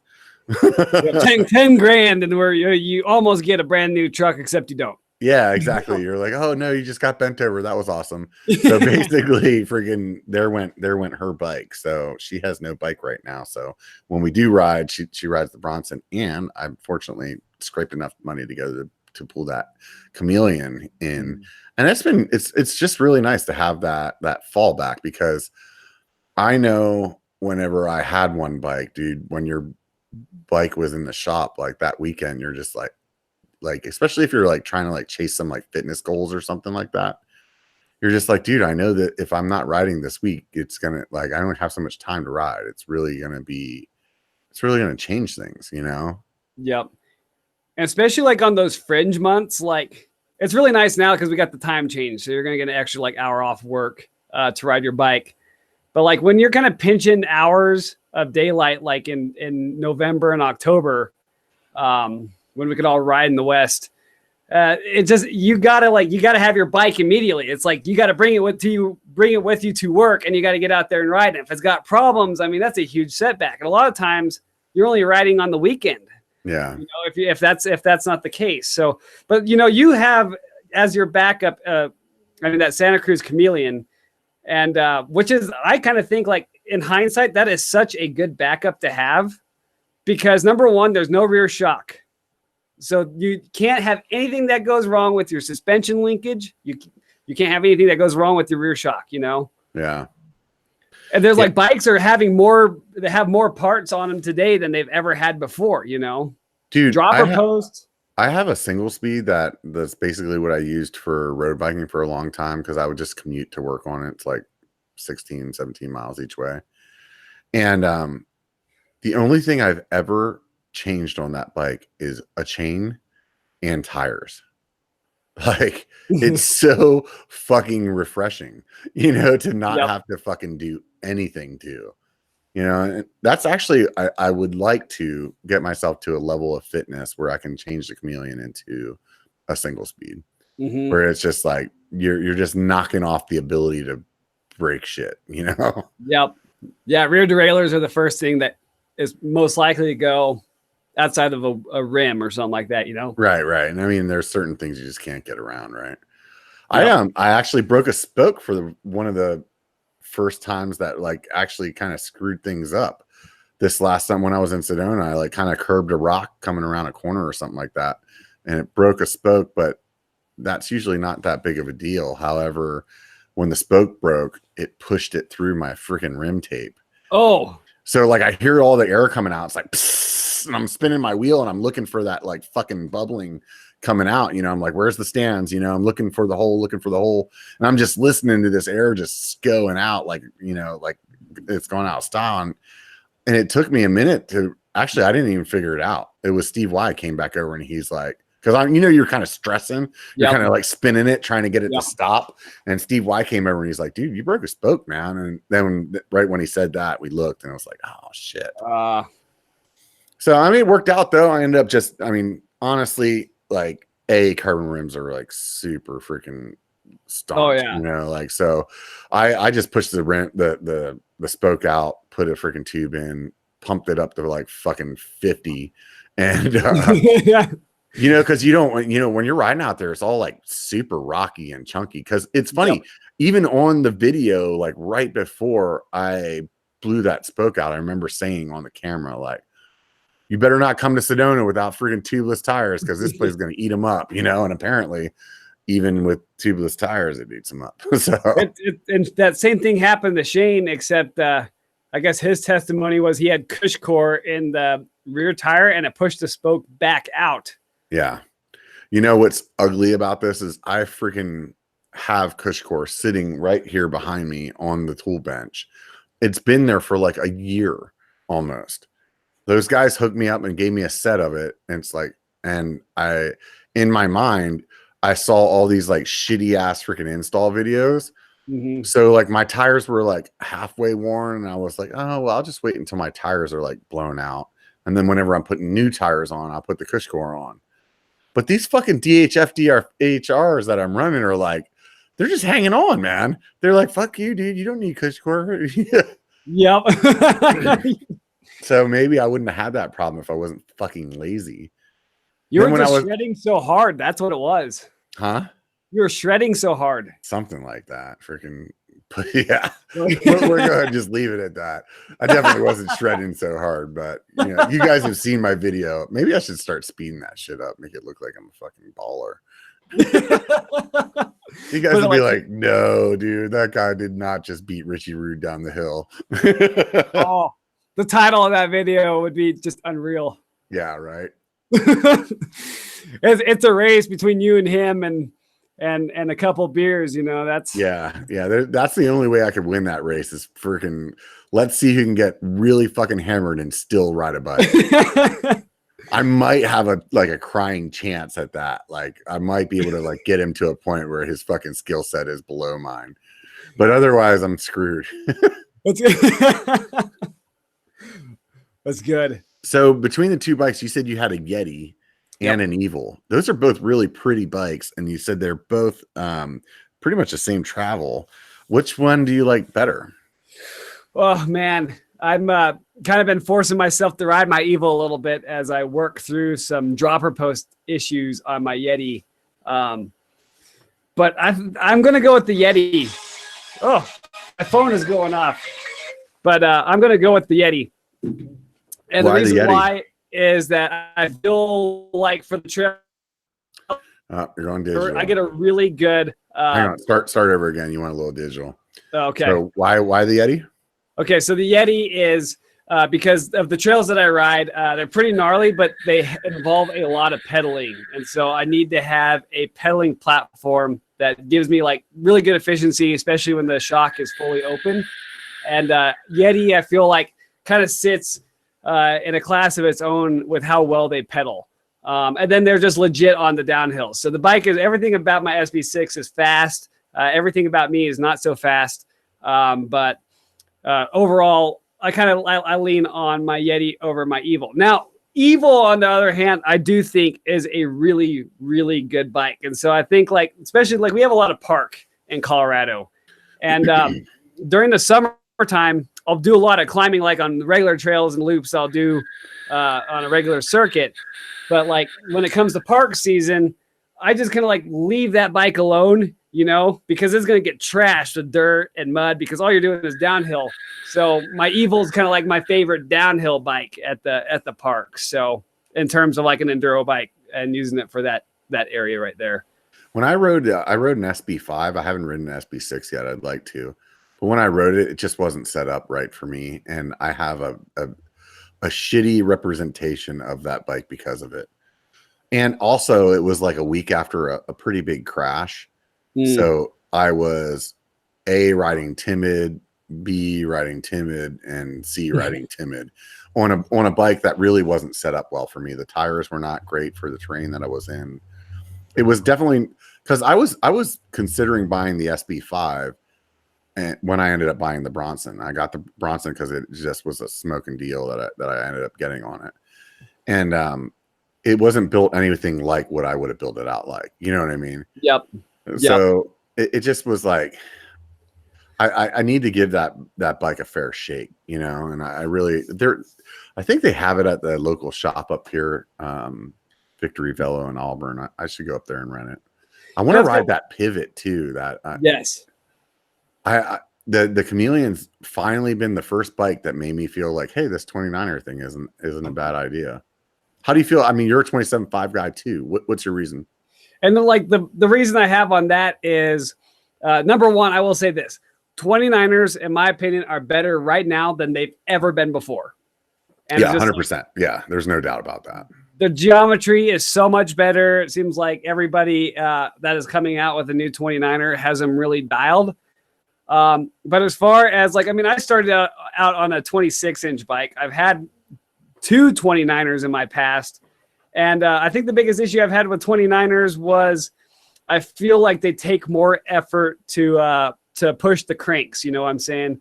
So like since it's a bigger wheel, it has more torque required to push the crank. And I like to run a bigger front chainring on the front of my bike. I'm not in that shape. What do you run? I run anywhere between a 34 and a 36. Yeah, I've ran up to a 38 on mine too. And it's just like, I mean, on 29ers, that just drained. I mean, it's exhausting on a 29er. Granted, you could roll over more. That's one of the reasons that I fucking climb like shit, you know, and aside from the fact that I have the body of a sumo wrestler, but like it's because I love the idea of a 1x, but for me in the downhill section, I like having that really big front chainring so that it's like 2 cranks to get me to the speed that I want to be at instead of like pedal. You know, and people are like, oh yeah, you're not spinning out. I'm like, yeah, I know I'm not spinning out. Yes, a 32 is working fine, but it doesn't work in the efficiency that I want it to. And that's why I ended up running this big chain ring And whenever it comes to climbing, that's you don't have the same climber. You know what I mean? So, and for me, I also don't have the personality that gives a fuck about getting off. So I'm like, oh, this is a good reason to get off my bike. Sweet. And that's kind of it. I mean, me and Josh with Daily Mountain Bike Rider, we'll debate about it because he loves 29ers. And but like I said, it's a good time right now to be a 29er fan, and a lot of them have gone mainstream, and there's a lot of benefits to running a 29er. But for me, it's just like I like the agility a little more of a 27.5-inch bike. Reminds me more of a 26-inch. Yeah, I agree with you. The agility is the thing for me, and I will say that part of me accepting the 29er on the Chameleon is because it's hardtail and I'm riding it very differently than I would a full suspension bike. And one of the things that I've always historically not liked about 29er is I just feel like when you get into that super technical stuff, like it kind of picks a line and you hold on for that instead of like with a 27.5 or back in the 26, like you really pick where you want that wheel to go. Yep. And I mean, the other thing is like 29ers offer a lot of forgiveness on trails because of that rolling diameter that they have, whereas like a 27.5 is less forgiving and a 26-inch bike is the least forgiving. But I just like the way you get to pick lines on it. I think I have more fun riding some sections on the 27.5 versus the 29er. Now, granted, I'm saying that I've owned two, but I do believe 29ers are going to go mainstream in the bike industry. Yeah, I think there's no doubt about it. I mean, you're seeing the racers on them, so I mean, it is what it is, right? Yep. And the more that they get the geometry dialed, the more that it's going to be less of an issue, Yep. Oh, definitely. Plus with carbon wheels, like and the boost technology to make those wheels less flexy and stuff like that, those are all things that played into why 29ers weren't the greatest at the beginning. And like the geometry was all kind of goofy on them too. That's like a couple of them that I had in the past, it just felt like they sat too high. It felt kind of awkward. Up there. Yeah. And now they've brought them down, I think. Yeah, I know. And if they didn't, we'll just tell everybody on the internet. And yeah, right. It's real if it happened on the internet, right? Oh, definitely. That's not even quite. Oh, if it's on the internet, it's totally real. If it's on YouTube, it's definitely real. People want to view real. Yeah. On YouTube. I did that as a joke once to somebody because I know how to web design and I have obviously like my own websites and whatnot. There was like an argument that I was having with somebody, so I like made a web page that said what I wanted, and then sent them the link. I mean, obviously it was my website. It was just really funny though. It was like, look, it's on the internet, dude. I told you I'm right. It's on the internet. Yeah, you let them write to your website. Yeah. Oh, this is convincing evidence, right? Yeah, here. Look at this right there, right on this website, fucking biker.com, and fucking says what I said. That's genius. That's next level genius. That's the shit that I waste my fucking time on. Something that I think is really funny, and then they just are like, whatever. But to me, I was laughing about it for a long time. I'm apparently still. You got him. Right? I could put them bitches in their place. So there's something about Colorado that I don't understand. And I know I've asked some other people this, and I think I only have to hear it like 17 more times until I actually understand it. Oh, you can never understand Colorado, by the way. You guys have like you're like, oh, the Front Range, or you're like, oh, Western Colorado. Like, what's the like, is there like 2 or 3 like big major like geological differences in this? Like, how's that state cut up the way that you locals talk about it?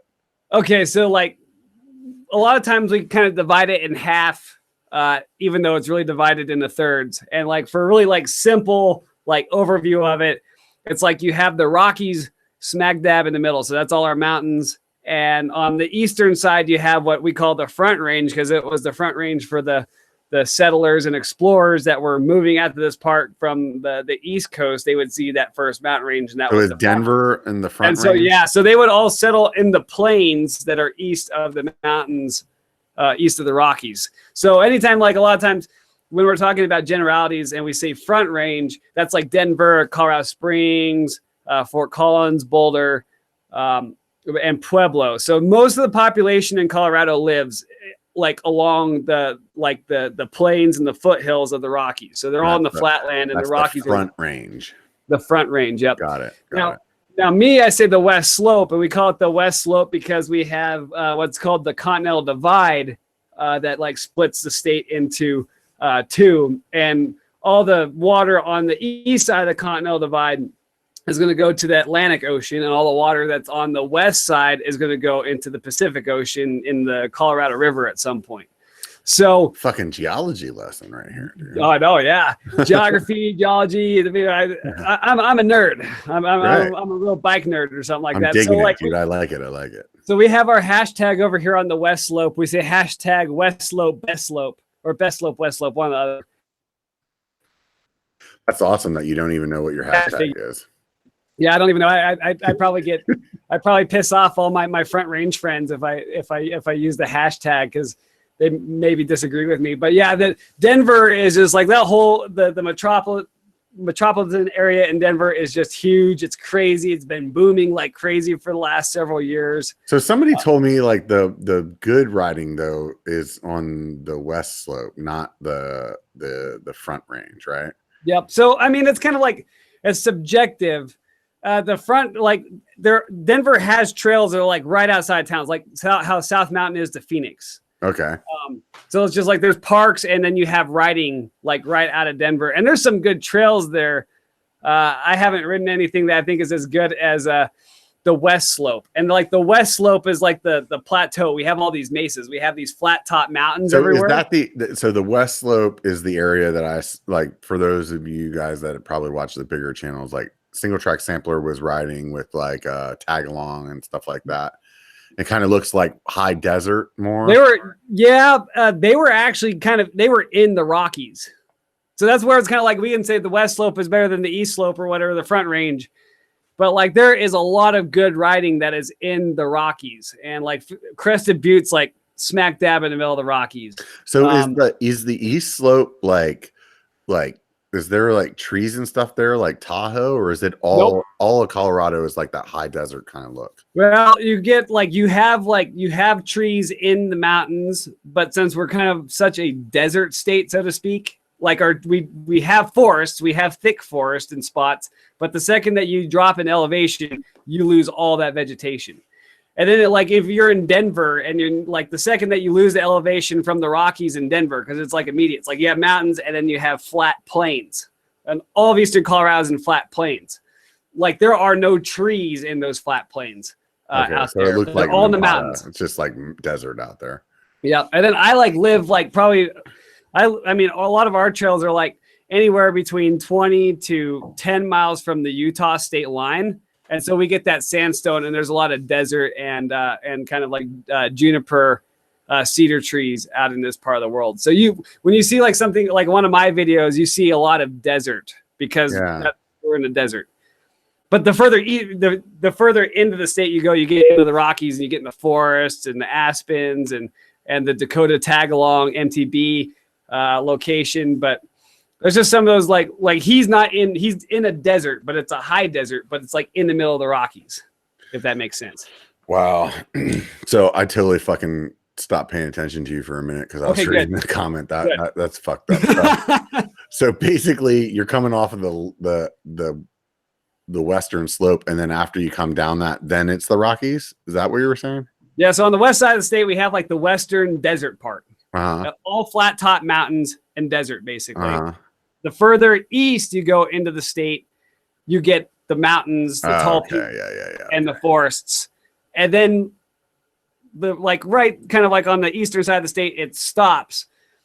And then you have just flat plains with grasslands and all that other stuff.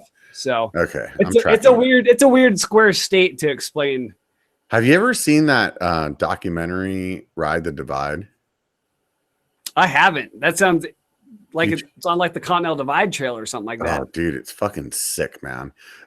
If I don't know, you might have to like pay to rent it from Amazon or something like that. It's called Ride the Divide. Anybody that's listening to, check this out. And basically what it is this unsupported bicycle race that happens every year. And they ride from Banff, Canada to Mexico down the Continental Divide. and it's completely That's a long unsupported. ways. Yeah, it's like 2,500 miles or something like that, right? Completely unsupported, so you have to do this shit on your own. And it's just really cool to watch.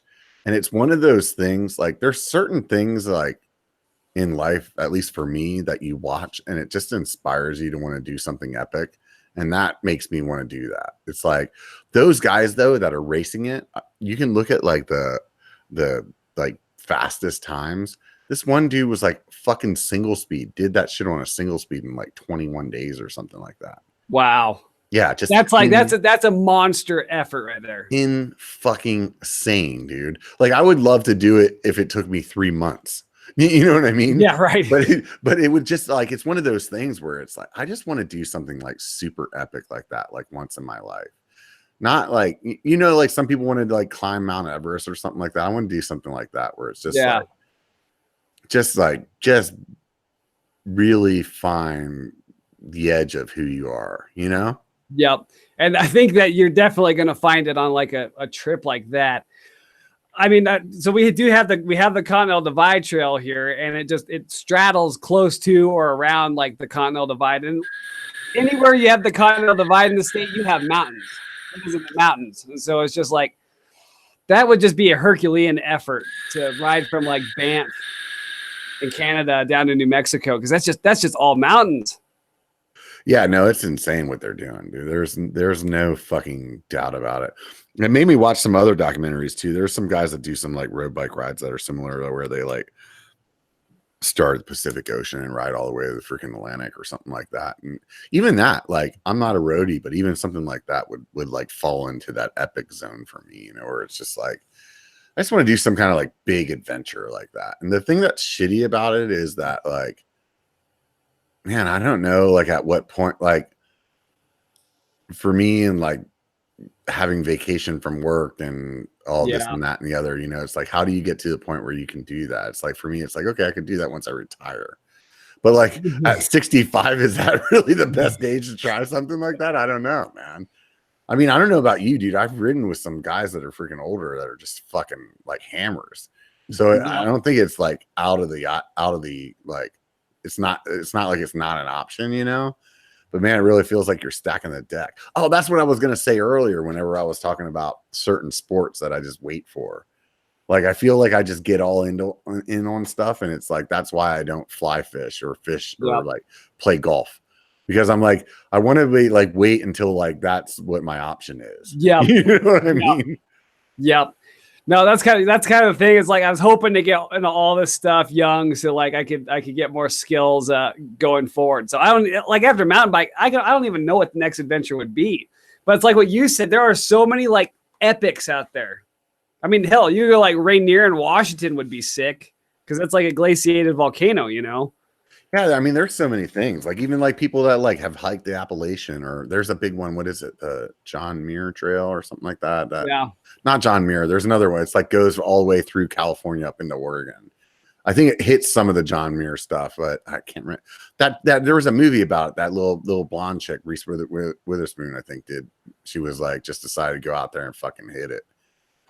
And I think a movie like that is one of those ones that like feeds my fucking epic ego that I want to do. Yep. Where in that movie, she really didn't have any like experience. She just like went out and fucking like muscled through it. And that's kind of what I think whenever I think about these epic things is like, I want to do it in that manner. Like, I don't necessarily want to go out and like train for something. I just want to go like push the boundaries of what I have in me, you know, because when I was younger, I was in the military, I was in the Army, in the infantry, and that was one of the things that I learned the most from that time of my life, which you probably learned when you were, doing all your firefighting stuff, is like, and this plays into mountain biking too. I think it's part of why I like it. It's just like so much of what you can accomplish is like 98% of your mindset. Yep. You know, and I think that's the part where I'm like, I just want to go out and freaking try to do something crazy. Oh, somebody put it up in the chat. Pacific Crest Trail. That's the one I was talking about. Oh, nice. You know, and I was just kind of thinking like the more that I've suffered like doing any of these adventures, the more that I remember about it, Oh yeah. it's just like you're suffer, and you're like, I want to quit. I want to go home. This sucks. And then you finish and you end. You're like, that was actually pretty cool. Yeah, totally. That's like I think that's the reason that mountain bikers are so tight. That's like why whenever I was raising my children or like looking for the girlfriend that I have, it was like try to find somebody that was willing to do mountain biking or like do these things with me, because I feel like when you suffer together, like it just brings everybody together. And that's why like your mountain biking buddies you're super tight with, or like when you're a firefighter or when you're in the military, like the reason that you're tight is because you've done shitty things together, and those shitty experiences actually somehow become something amazing, You're like on head.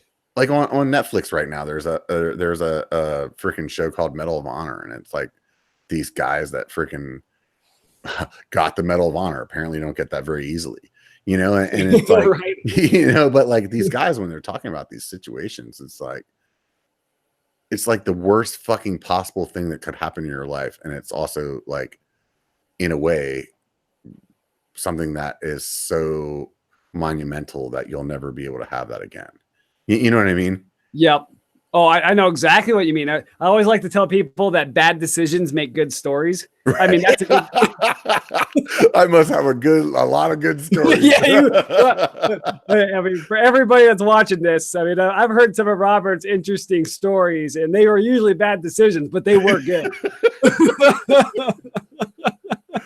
Oh yeah, they were real good. Lots of bad decisions. That is one thing I'm very efficient at, making bad decisions. I might not be able to climb, but I can churn out some bad decisions like a motherfucker, man. Like, don't turn the cameras off when you're around Robert.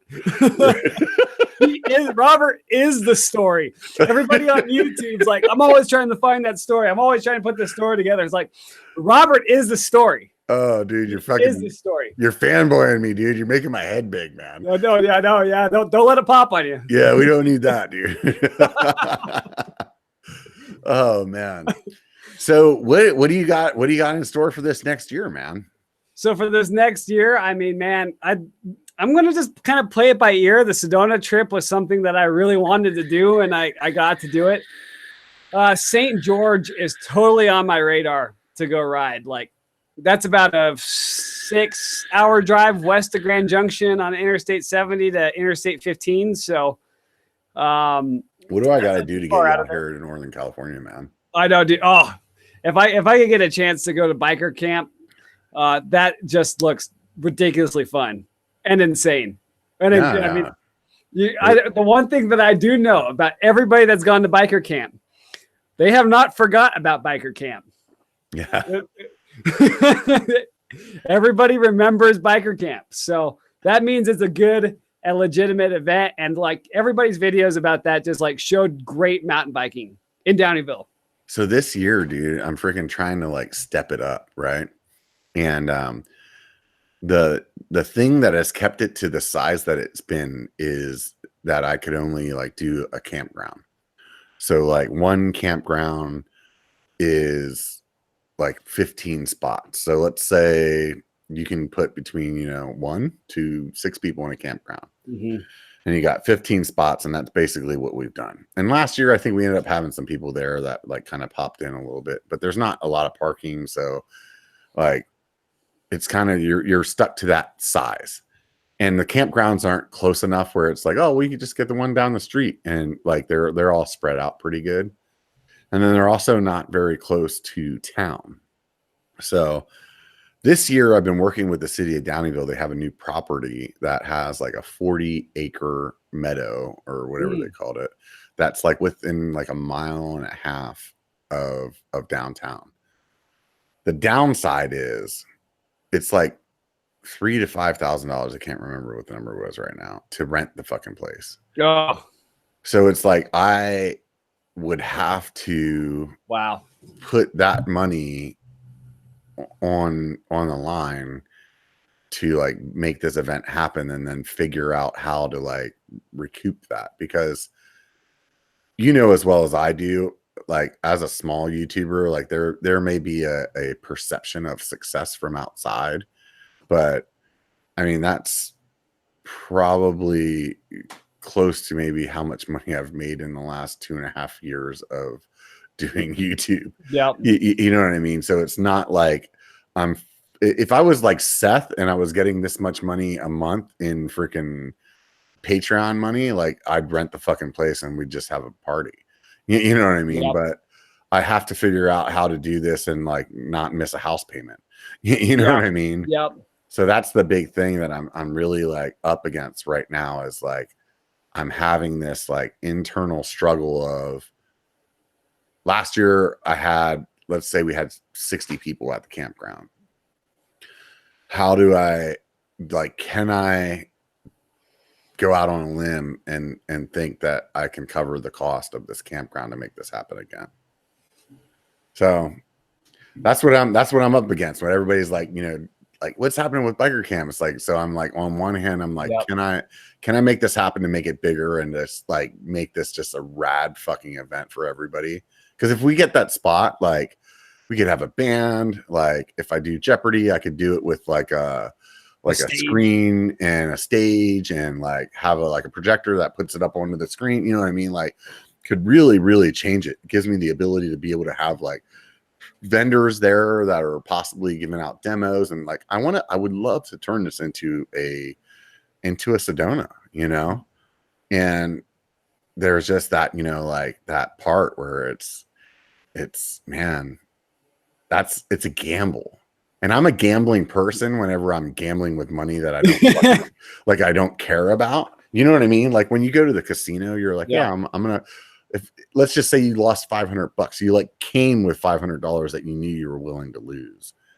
But to put out like, you know, put out that money on a gamble that's like that, I mean, it's like that to me is it's enough money that makes it tough for me to be able to like just swallow. You know, you got any ideas? Tell me how I'm doing it. Man, all I can say is with these kinds of plans, this event's going to be huge and it's going to be legit. I mean, I can't even like give you a recommendation. It's like, man, dude, you got some serious work cut out to make this thing happen. Other than like, I mean, you put it up for like $10 tickets and see how many people like would pay for like a 10. Well, I'm just like making a fictitious number, but yeah, to me, to me, what I was thinking was like, okay, so in the past, let's say you rented a campground, like you were in the campground that I was doing the event. It probably cost you like $60 for the 2 days. So it's like, okay, well, people are willing to spend $60 for 2 days to be there. But the difference is that like when you spent that $60, you could bring like 5 of your buddies and that $60 carried 5 of you. So like if I get this space, I need to charge everybody. You know what I mean? In order to like make the money to like pay for it, you know? So well, what I can tell you, Rob, is that Arizona Dirt Life, who we were talking about earlier, well, he's pitched in $20 so far. Dude, we are, man. Fucking $20 in. We only got freaking like 5,000 more to go. Yeah. Everybody wants to freaking like hashtag freaking biker camp 2019. Let's fucking make it happen, right? And you know, the one thing that you kind of have is like you do have the grassroots to make it happen. Like your subscribers are real people, you know, and they want to be there and they want to see content from biker camp or whatever. So I would not be shocked if if it can get done, you know? Yeah. I was thinking about doing like a GoFundMe, because like on GoFundMe, like if I remember correctly, like there's like tiers.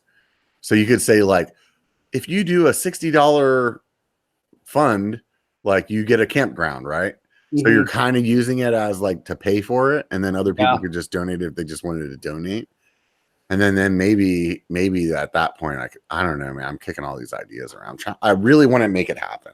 I really want to like see it become like our event. And when I say our event, I mean like all of us that are like us riders, like it's our event, not like somebody else's event that we're paying to go to. It's like, this is our thing. We built this like here. I think that'd be really cool, man. Yep. And I think the community as a whole, like on YouTube, is just probably like they would totally be on board with it, in my opinion.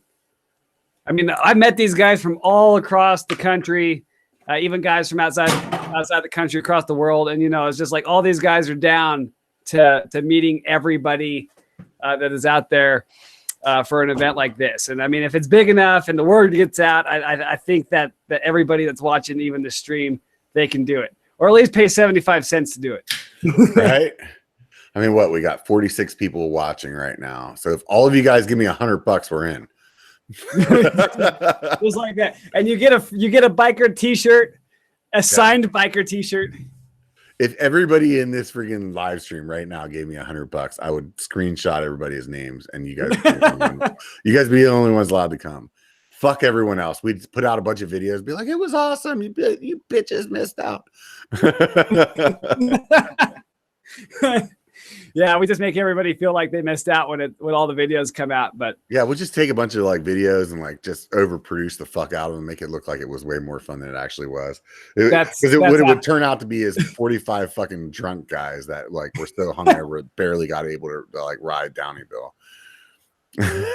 Just like that's it. I mean, if you take like, I don't know, what's a 3-day pass on like. The 3-day pass on Sedona Mountain Bike Festival is like a little bit over $110, I think, or something like that. $110. Look at this, dude. AZ Dirt Life just threw $100 in, dude. Oh my god, that is awesome, man. I usually don't freaking call out the super chats, dude, when I'm doing the biker bar, but fucking A, dude, that's crazy. That's really. You got outdoor guy on. You got outdoor guy in the biker bar. That's it, man. That's what it is. All we need now is 44 more people, and it's gonna happen. just like that. The chats are just all going, I'm in. That's awesome. That's awesome. So you were saying though, this is the thing though, what you're talking about with Sedona, you said it's about like $120 for 3 days. Yep. But you're paying $120 to like demo all those bikes. That's true. Yeah. And at my side, like I can like talk to a couple of bike companies to like maybe get their demo bikes out there. So like there's a few companies I have some relationships with that I could get out there, but we're not talking about enough bikes to like everybody be able to ride. You know what I mean? Yeah. So that's where I'm like if it happens this year like that, like first of all, like thank all of you guys, dude. Like amazing. You guys are fucking awesome if it happens. Because really if it happens, it comes down to you guys. You guys are the ones that are going to make it happen.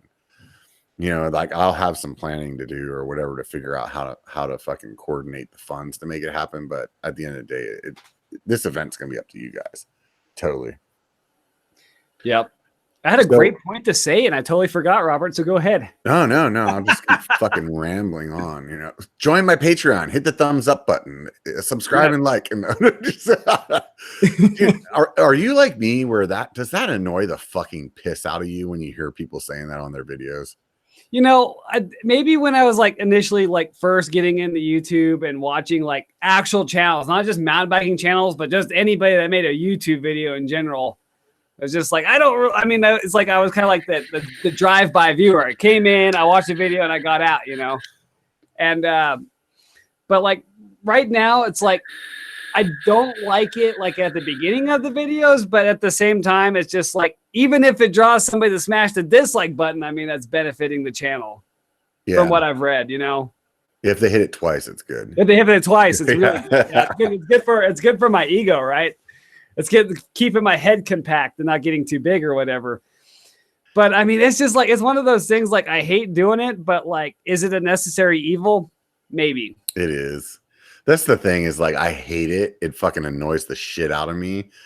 I can't stand it. However, like one of the first channels I subscribed to was BKXE, and it was because he told me to do it. You know what I mean? Like not me personally, but he just said it on the video. Like, yep. Hey, if you want to support me, subscribe. And I was like, oh wow, okay, I'll do that. And like before, like I just was like, yeah, whatever, And it's funny though when you talk about these things, it really happens. Yep. Like it's funny, like that power of suggestion, like actually works. And that's the part where it's like, this internal battle for me where it's like, I don't want to say that, but every time I say that, it works. And then that makes me fucking motivated to see like the subscriber count go up. with the biker bar, I've had a lot of people like in Sedona tell me how much they enjoy the biker bar.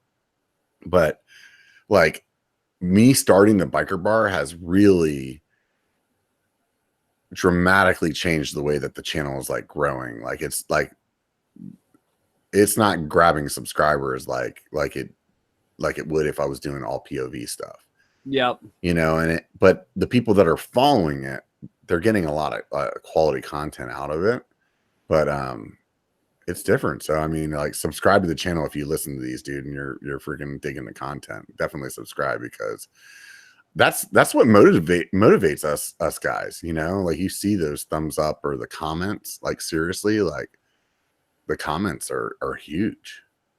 And obviously, I mean, you're going to be like at a threshold where, I mean, we were talking about, you brought it up earlier, that like there's kind of this perception that we're all raking in the dough and we get free bikes. And that's not everybody. I mean, it's a minority. It's probably less than 1% of some people that think about that. But they kind of come and go. They leave their comments or whatever. But it's just like, we're not raking in the dough. It's just like, it's all like YouTube capital from here. It's subscribers, it's like buttons, it's all the other stuff, and comments, interacting with the channels that fuel it. Because I mean, we spend a lot of money on our YouTube channels. Let's be real, Yeah, honestly, when I started, I thought all I needed was a gimbal and a GoPro, and I'm fucking, dude, like, these fancy ass lights, this fancy ass fucking microphone that made this podcast sound so much fucking better.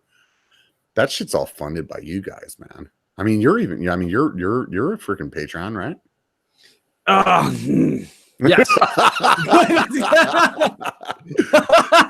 I love the power of guilt. Hold on. Let me break out my credit card. I actually haven't done any Patreon. Dude, I personally felt like I could not ask people to join my Patreon if I don't join other people's Patreon. So yes, you can go to somebody's Patreon page and see who they're subscribed to, or like who they're in on. Like, do that. Take a look. Like, I'm not fucking asking anybody to do anything that I wouldn't do. Yeah. There's no fucking way I could lay my head down at night and be like, yeah, give me your money, because I'm not going to give mine to anybody. Yep. You know what I mean? So fuck you, Outdoor Gold. Yeah. If I had the means to make it happen and be on everybody's Patreon, I totally would. Dude, I tell you what, like, I did see you bust out the fucking biker t-shirt in a video the other day. I did. Yeah. So like, I mean, I kind of like, so my policy right now, I want to stay out of hurt feelings. I want people to support their YouTubers, get on their Patreon, support these guys if you have the means to do so. But there's other ways to do it too. Buying a biker shirt is a good way to run around and show off. Shop.biker.com. Shop. Yep. There we go. Put that in the chat, Robert.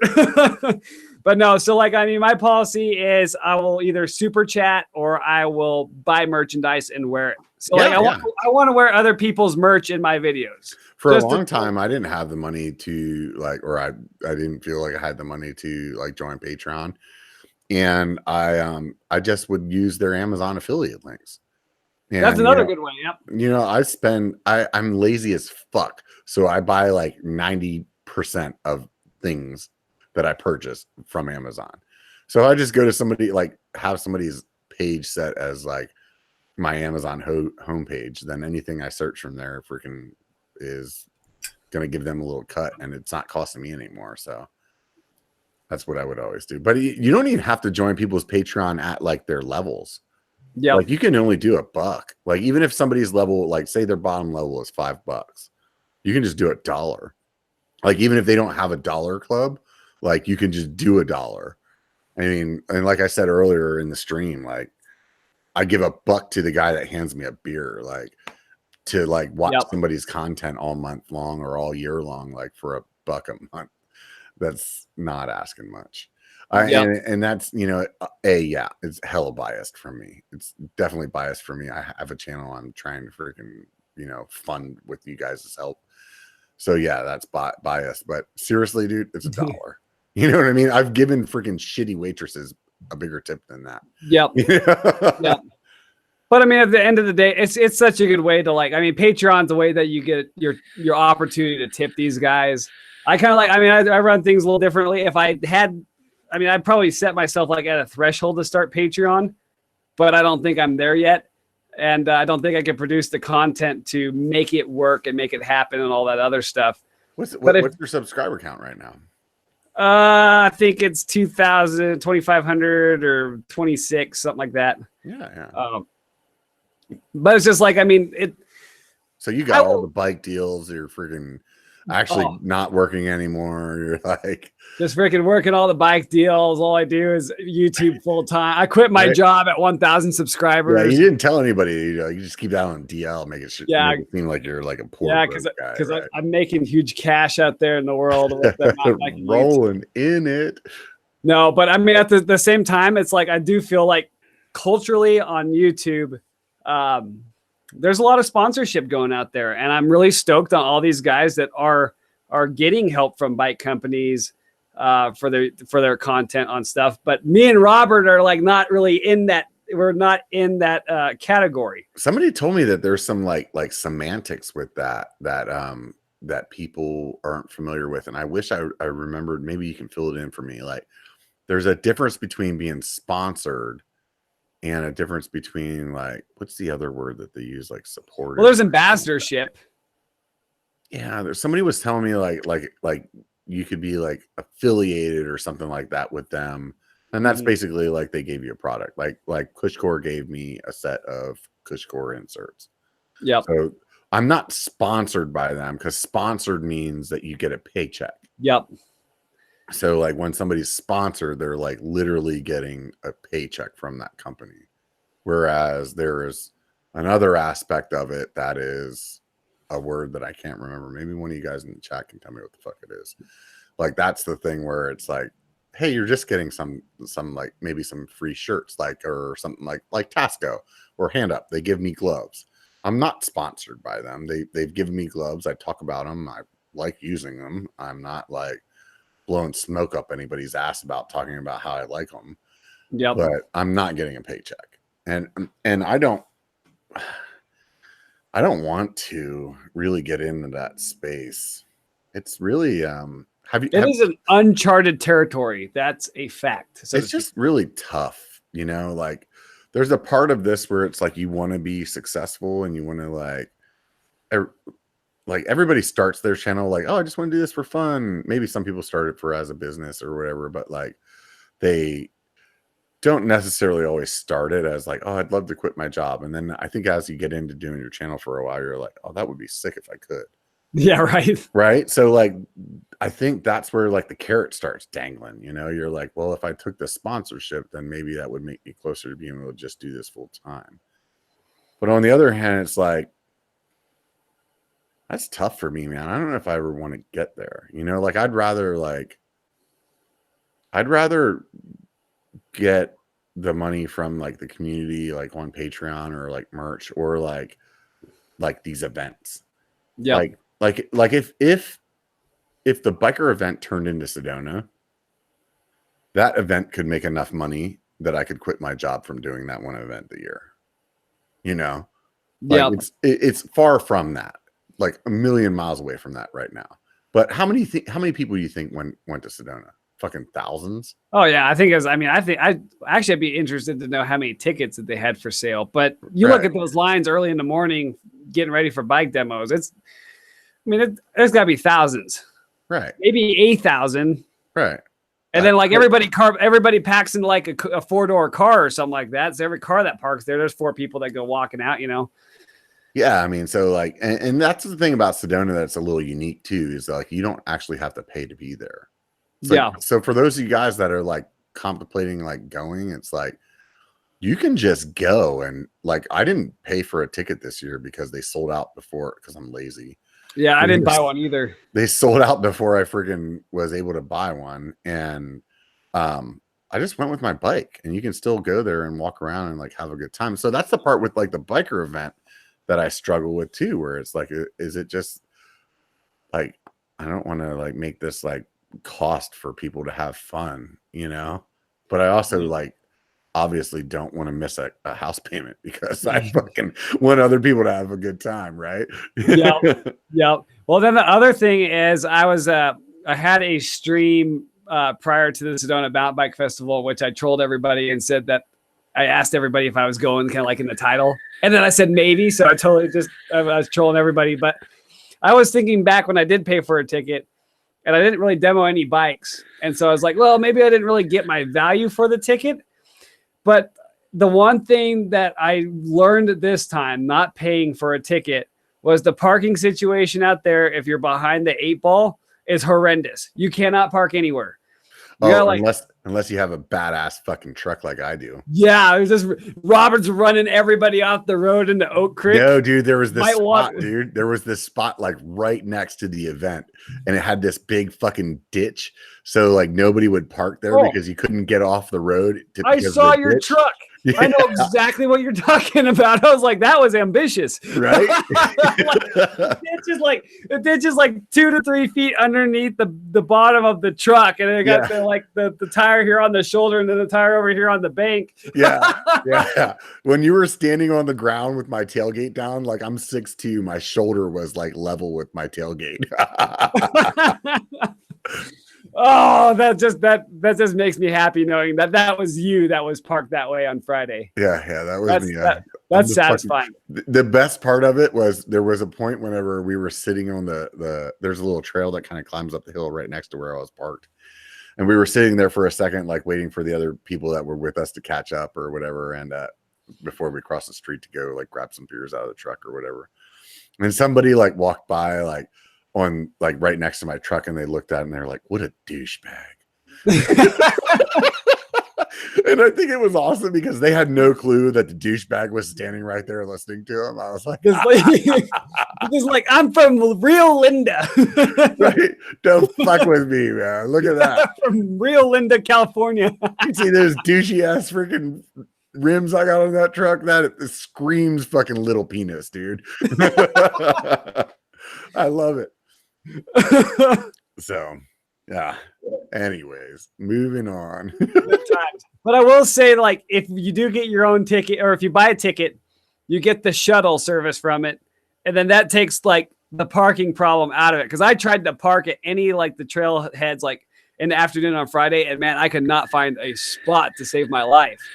I couldn't find a spot near the festival except for the one spot that BB KER took. And so I went back, and I was just like, man, I got to wait until like 3 o'clock or something when some people start leaving. And that value was in the shuttles for sure. Yeah, definitely. And I think the thing that is key though about Sedona is that, you know, although it may not be like what you want to do, your hotel could still be within like 2 miles or so. Yeah. Of it, and you can just park at the hotel and ride your bike there. And you see people up like littering the streets. It's really cool to be at that event because it's like you feel like you're like, I'm here with my people, you know. It's definitely really cool. So what beer are you sipping on over there? So I got a Oscar Blues Guns and Rosé, some rosé ale of some sort. It's like a sour. I'm a big fan of sours, and it's pretty good. I unfortunately didn't get to fill it in my Reeb glass. I had some water last minute that I decided to bring some hydration or whatever. But yeah, I'm a big fan of Oscar Blues Brewing. But man, our brews over here in Grand Junction and Fruita, we got some really good ones. I'm not gonna lie, we got some really good taps in this part of the world, and they don't really sell them anywhere outside of here. So you brought water to the BB KER Bar and then tried to play it off as a sour. So sorry, let me keep up my pinky up. Yeah. This is how I know you're gay. Okay. and I got a sour, so it's just like somebody's like, oh no, you have a sour and a water, and a water. Yeah, I got the sour awesome. Here, and I got the water over there. Totally. I'm out of beer, so it was kind of like I was thinking like the BB KER Bar. It was gonna happen like with all the time changes and stuff. I was standing in line at the liquor store, and then I look at my phone. It's like, oh crap, it's at 5 Pacific, whatever time that is Mountain. And so I rushed over here, and I'm stuck with what I'm stuck with, you know. And the diesel. And the diesel. You showed up with the diesel. That's all that really matters. That's all that mattered. I am the machine. Hashtag unleaded. Where's Steve Y when we need him? He's right there in the chat. Oh, there he is. Okay, good. Steve Y just showed up.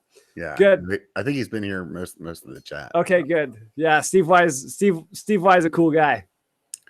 So what I asked you earlier, and I already forgot what the answer was. So let's go ahead and circle back to that again. So what is the big things like? What's your 2019 bucket list?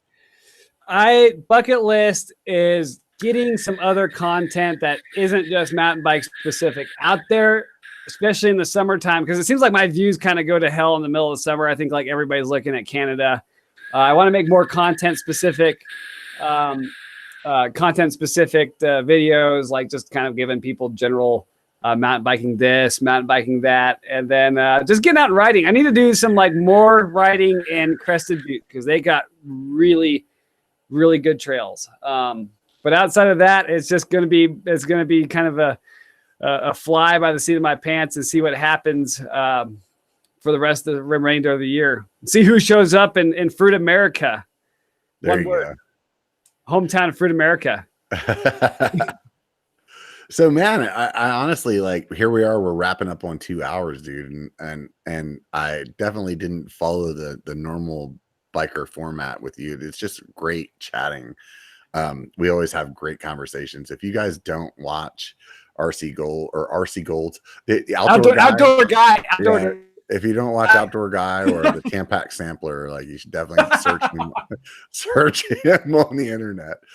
Good times, man. I just really did have an awesome time chatting with you. I can't wait to have you on the show again. I don't know why we waited so long. I don't know why either. I mean, I didn't go on here, Biker, put me on the Biker Bar. Yeah. Nah, this is me and Biker. I mean, we're buds. We're real cool. So I mean, we have long chats, heart to heart on the internet. So. Oh yeah, it sounds like it just got dirty real quick. Oh yeah, I don't have any pants on right now. Just want to yeah, I'm wearing. So like I was like rushing back here, so I got my shirt on, but I'm totally wearing shorts right now. I'm wearing mountain biking shorts. Yeah, so this is like a newsroom cast thing where like you got the suit and tie up here, and you're wearing gym shorts below. Beautiful. So let's go ahead and wrap this up, man. Like I said, we just hit the 2 hour mark. I appreciate everybody that's been on the chat. You guys that freaking threw into freaking hashtag Biker Camp 2019. You guys fucking rock. And all of you guys that have been contemplating about hitting the thumbs up button right about now is probably a good time to do that. That would be cool. I appreciate everybody that's been on here, like RC Gold, Tampax Sampler, hashtag Unleaded. I had a great time talking with you. Remember to subscribe and support your favorite channel, whether it's mine or somebody else's. It doesn't matter. Just hit that subscribe button. It really means a lot to all of us YouTubers. Next week, this is what I'm going to start doing. I have always shied off of telling people who's going to be on next week because sometimes, like, last minute shit falls apart. But I'm gonna start telling you guys who's coming up next week, and you'll know if it didn't happen. So as it is right now, next week we're supposed to have Fazari Bikes on, which is it's gonna be an interesting conversation. They build custom bikes for like you and your size, like, so you give them your. I don't know how they go about it. We're gonna find about that next week, but basically that's what they do. They build them custom for you. So they'll be on next week. As it is right now. Do you have a sign off on your channel, Diesel? You know what? Maybe it's I am the Diesel. Maybe that's my sign off or something like that. I need to work on the sign off. I just poach everybody else's and go, "What's up, YouTube? What's up, Tampax Sampler?" Hey man, everybody, man, I really appreciate all you guys coming and hanging out with us. We had a great time hanging out, as we do every Sunday at 5 p.m. PST. Most of the time, I appreciate you guys giving me a little break to do some traveling and have some fun. Hopefully, I can get around to editing those POV videos here soon. You'll see something coming out of Spider Mountain, yet another Spider Mountain video. And I want to get my Sedona shit together before the YouTube algorithm stops paying attention to it. So hopefully you guys will see me drop something in there as well. Remember one thing and one thing only: it only takes a bike to be a biker. So get the fuck out and be one, bitches. And a beer. Right? Anything with a B. So that there's a hashtag OTAB that I use all the time on my social media, and it stands for only takes a bike. But that B can actually be anything. Only takes a bike, only takes a beer, only takes a beard, only takes a, well, you guys feel a bear. All right, now I have to sign out again because you fucking like OCD'd my ass, dude. There's, like Jedi mind tricked me there real quick. Thanks a lot, guys, everybody, for hanging out. If you want some extra content, join my Patreon because we're gonna have a secret little extra content coming with the outdoor gold here in the next minute. Anybody got any ideas what I should ask them? Throw them up in the chat before it disappears. Remember, it only takes a bike to be a biker. Get out and be one, bitches.